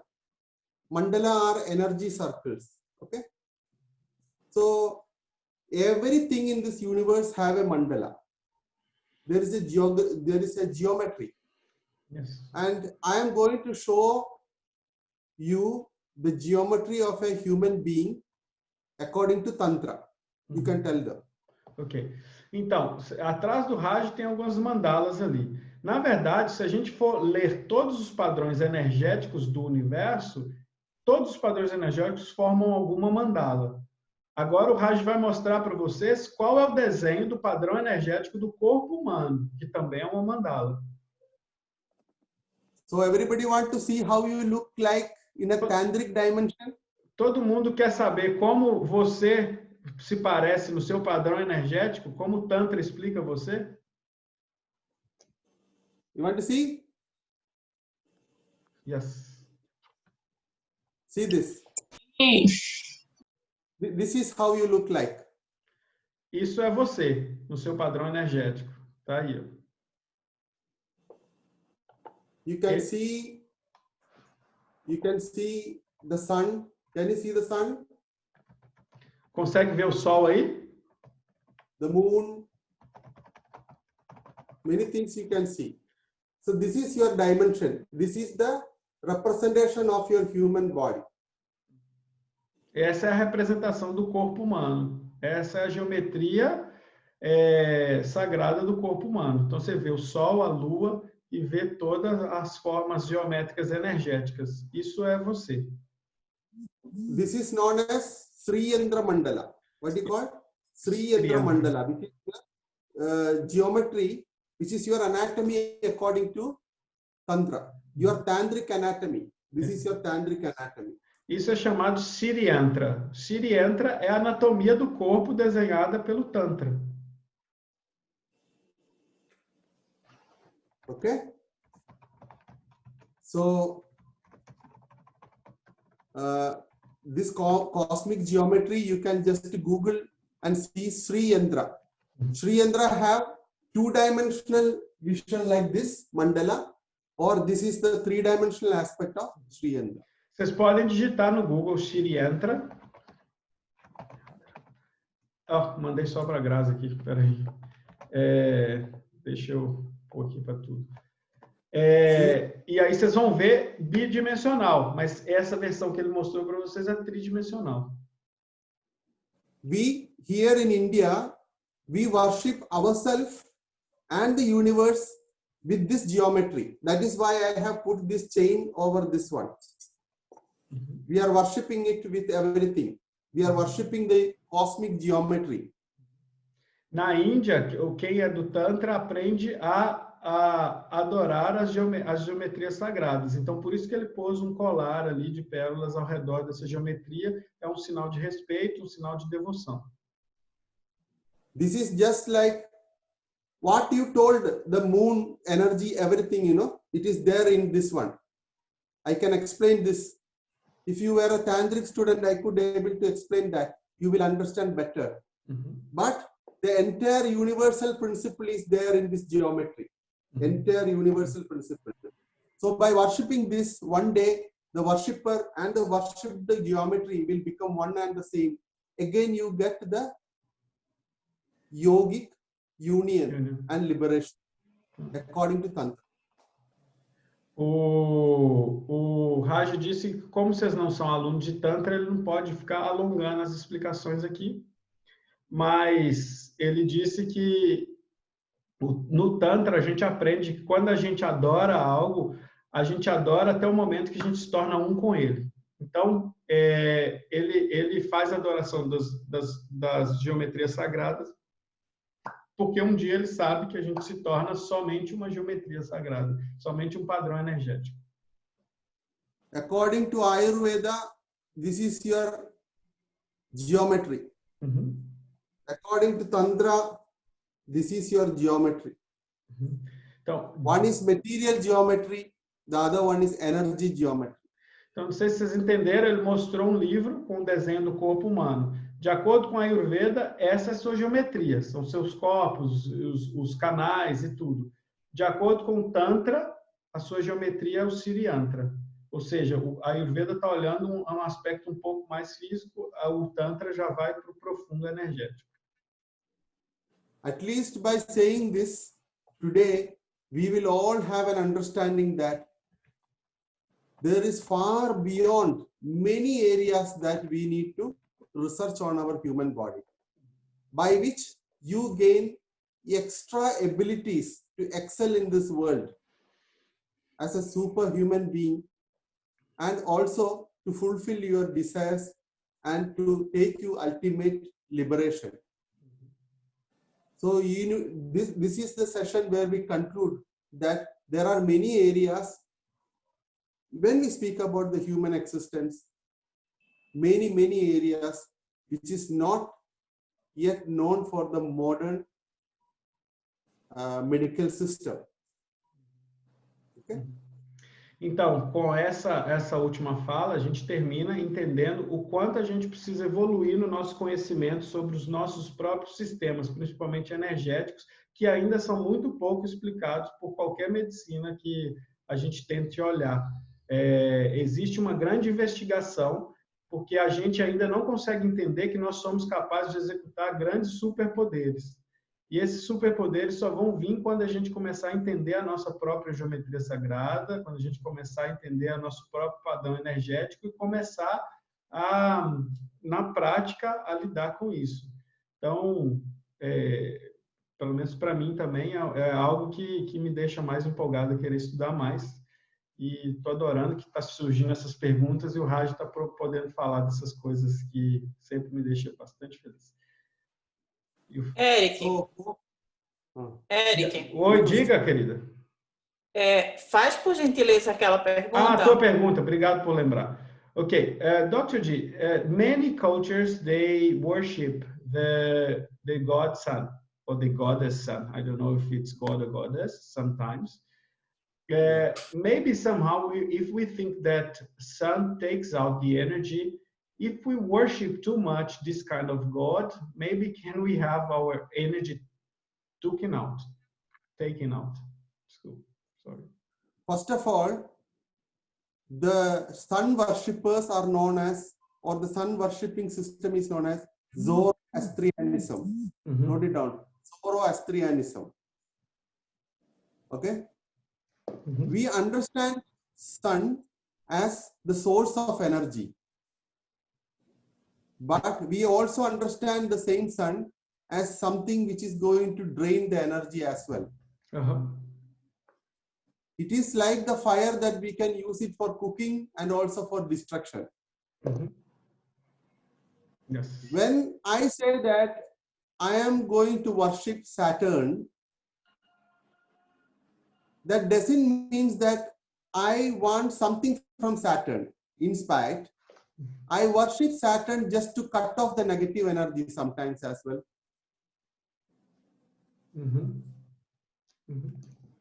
You are doing correction to many planets that is drawing your energy or giving you negative energy.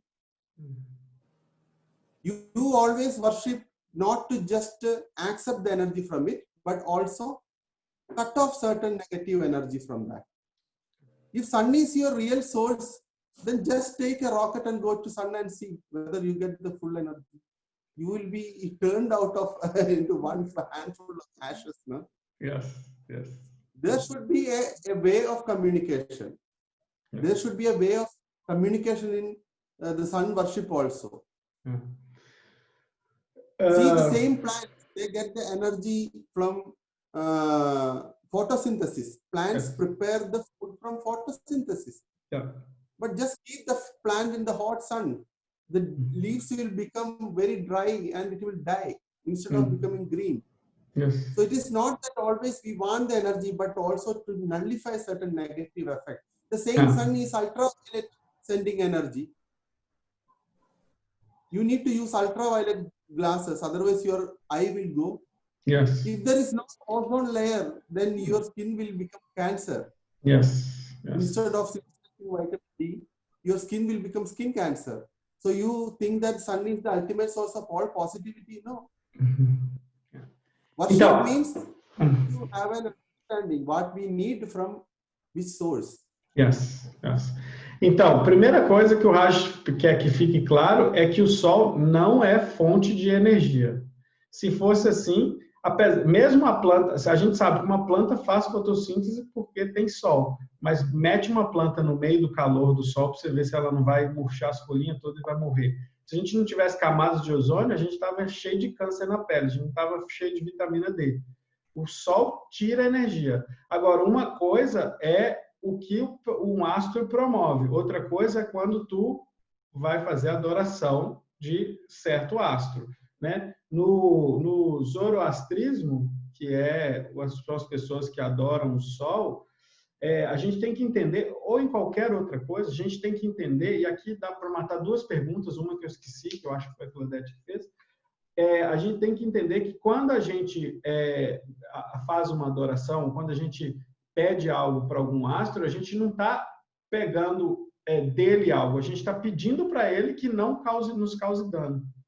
Então, por exemplo, quando a gente faz um Surya Namaskar, por exemplo, o Sol é o rei dos astros, né? E como diz o nosso professor de astrologia, tu está pedindo o Sol para comunicar todos os planetas que não te causem dano. Por isso que você sauda o Sol. O Sol é o rei dos planetas e a Lua seria a rainha. Então, o que o Raj está dizendo quando tu adora algo, não é que você está puxando qual é o objetivo dele na tua energia. Não, tu está se comunicando com ele. Tu está pedindo algo para ele, para que ele freie alguma ação de alguma coisa. Então, tu tem que saber para qual planeta tu vai pedir isso também, né?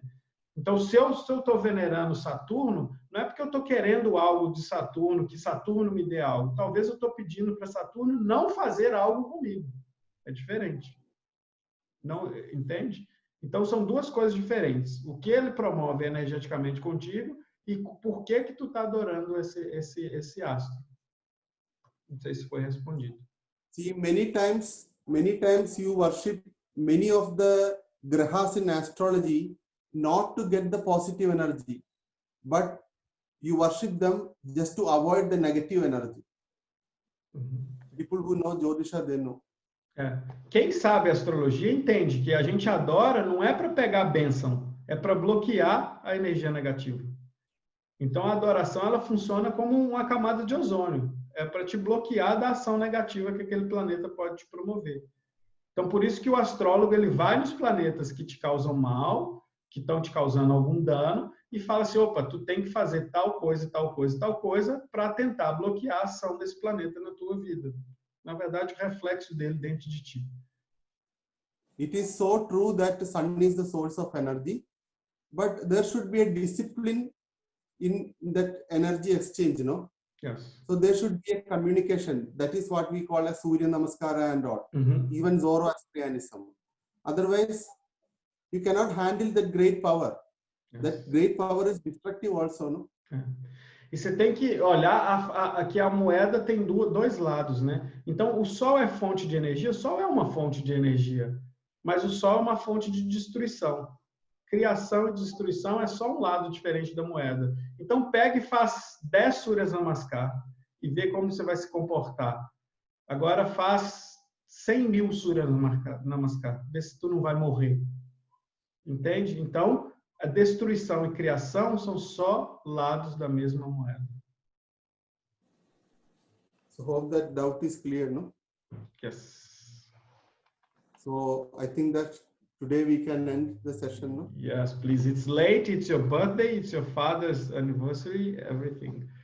Please. Can I ask just one last question? It's quick. I promise. Yeah. I promise. It's quick. No, it's really quick. Okay. Thinking about that, the whole universe is made of Panchamahabhutas, and they are all around us, right? So I have all the Mahabhutas all around me.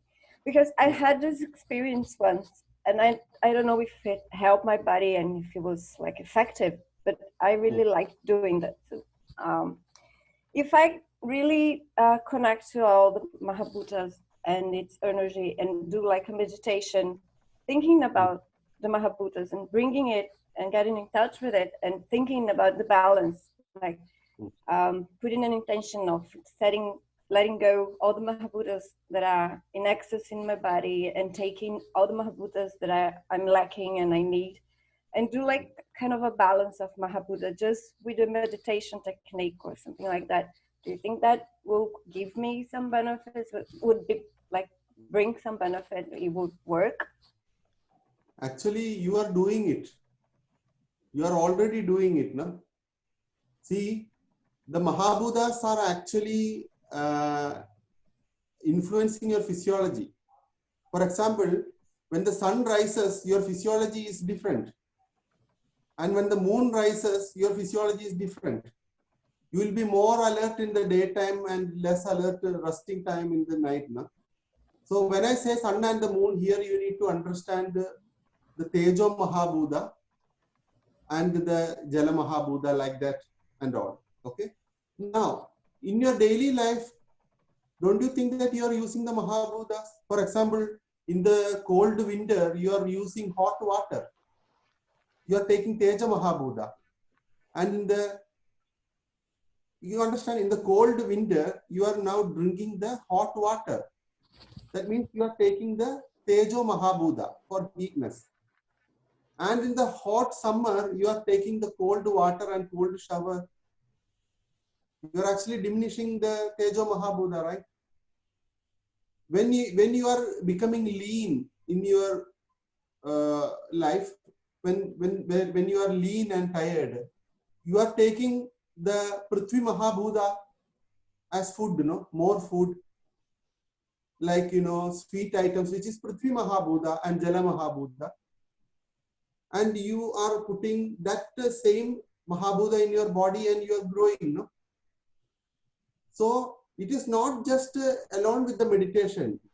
Fortunately or unfortunately, your entire life, even the physiology, is designed by this kind of Mahabhuta exchange. But willfully also you can do. How? For example, you are lacking the Vayu Mahabhuta in you. You are using the Yoga Mudra, Jnana Mudra, to circulate the Vata again. When you have the lack of Prithvi Mahabhuta, you are using the yogic technique of Mudra to stabilize yourself. Correct?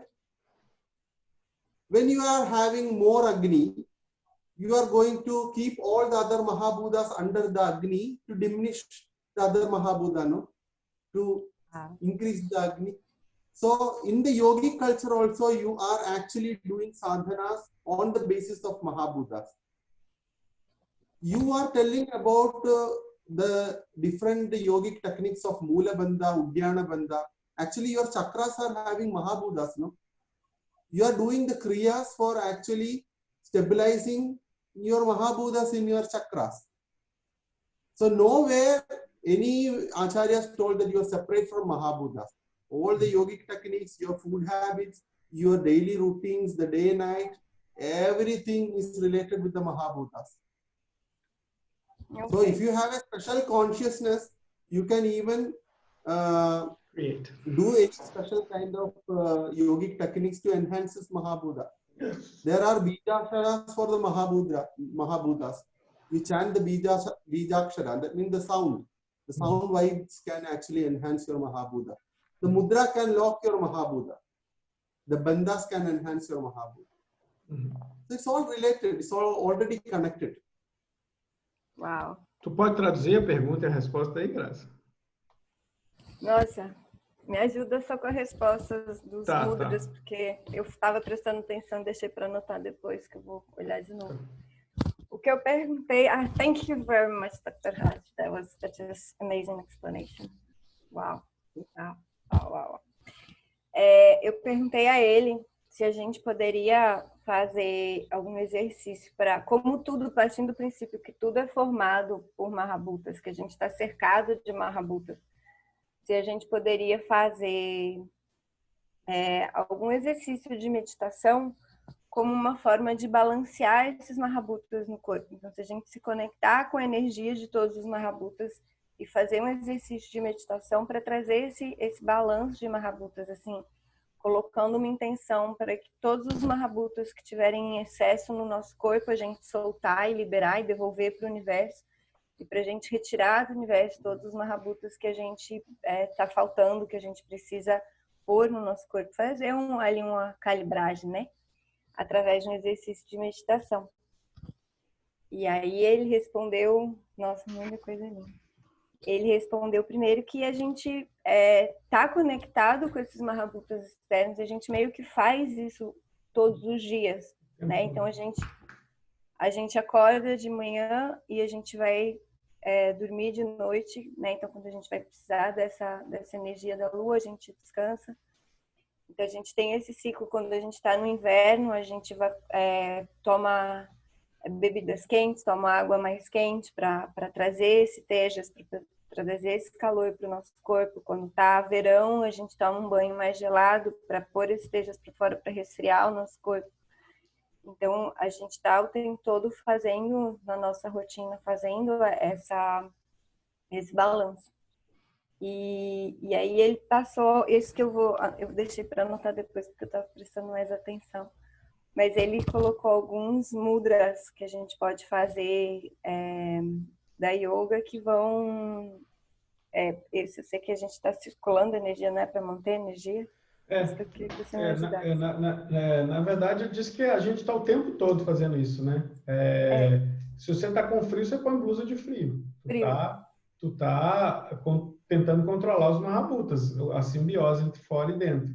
Só que existem técnicas também. Se você quer prender os Mahabhutas no teu corpo, quando você faz os mudras, cada dedo corresponde a um Mahabhuta diferente. Quando você loca na transformação, tu tá prendendo esse Mahabhuta dentro do teu corpo. Os mudras têm significado por causa disso. Às vezes com as duas mãos tu faz, né? Os kriyas do yoga também é uma aqui você loca Mahabhuta dentro do teu corpo para tu não perder certos Mahabhutas. Os kriyas produzem Mahabhutas. E o que ele diz para a Grazi é que a gente tem que fazer essa investigação interna cada vez maior, porque a gente tem poderes de tal maneira que a gente não percebe que a gente pode criar o que a gente quiser em forma de Mahabhuta. A gente devia investigar mais nosso interior para ser um potente criador. Se a gente chega nessa consciência, a gente consegue fazer esse balanço de energia realmente só com a nossa mente, com essa criação que a gente faz. Maravilhoso, sensacional. And on one fine day, you will understand that not only worshipping the Mahabhutas, but at the end of the worship, you win over the Mahabhuta. For example, by techniques, you win over the Akasha. By techniques, you win over the Vayu. By techniques, you win over the Jala Mahabhuta. Once you have win over the Mahabhuta, it is known as Bhuta Siddhi. In this Bhuta Siddhi, now that Mahabhuta is under your control. And when you are under control, when you make it under control, see, you can win over water means you can walk over water. Jesus walked over water. When you win over Akasha, you can fly, Akasha Gamana, you can fly in the air. Wow. There are many siddhis that you develop when you win over the Mahabhuta. Em sânscrito, saber, no seu significado maior, sabedoria, a gente chama de siddhi, né? Então, o Raj disse que quando a gente não é só adorar os Mahabhutas enquanto algo constituinte do universo, é a gente, de certa maneira, chegar a um nível em que a gente ultrapasse os Mahabhutas. Isso é chamado de Bhuta Siddhi, ou seja, é o saber sobre os Bhutas. Quando tu domina os Mahabhutas, tu promove coisas que até antes parecia impossível, como andar sobre a água, por exemplo, como Jesus Cristo fez. Aí você está vencendo o Jala Mahabhuta. Voar, sair daqui e voar, você está vencendo a caixa e vai o Mahabhuta. Então, a gente sabe muito pouco das nossas capacidades ainda. Ok, let's finish? Yeah, let's finish. Please. Thank you, everybody. Thank you, doctor. Gente, muito obrigado. Ficamos esse tempão todo porque veio muita coisa, né? Então, nos vemos na próxima aula. We see you on Tuesday. Thank you so much. Thank you. Okay. Thank you. Bye.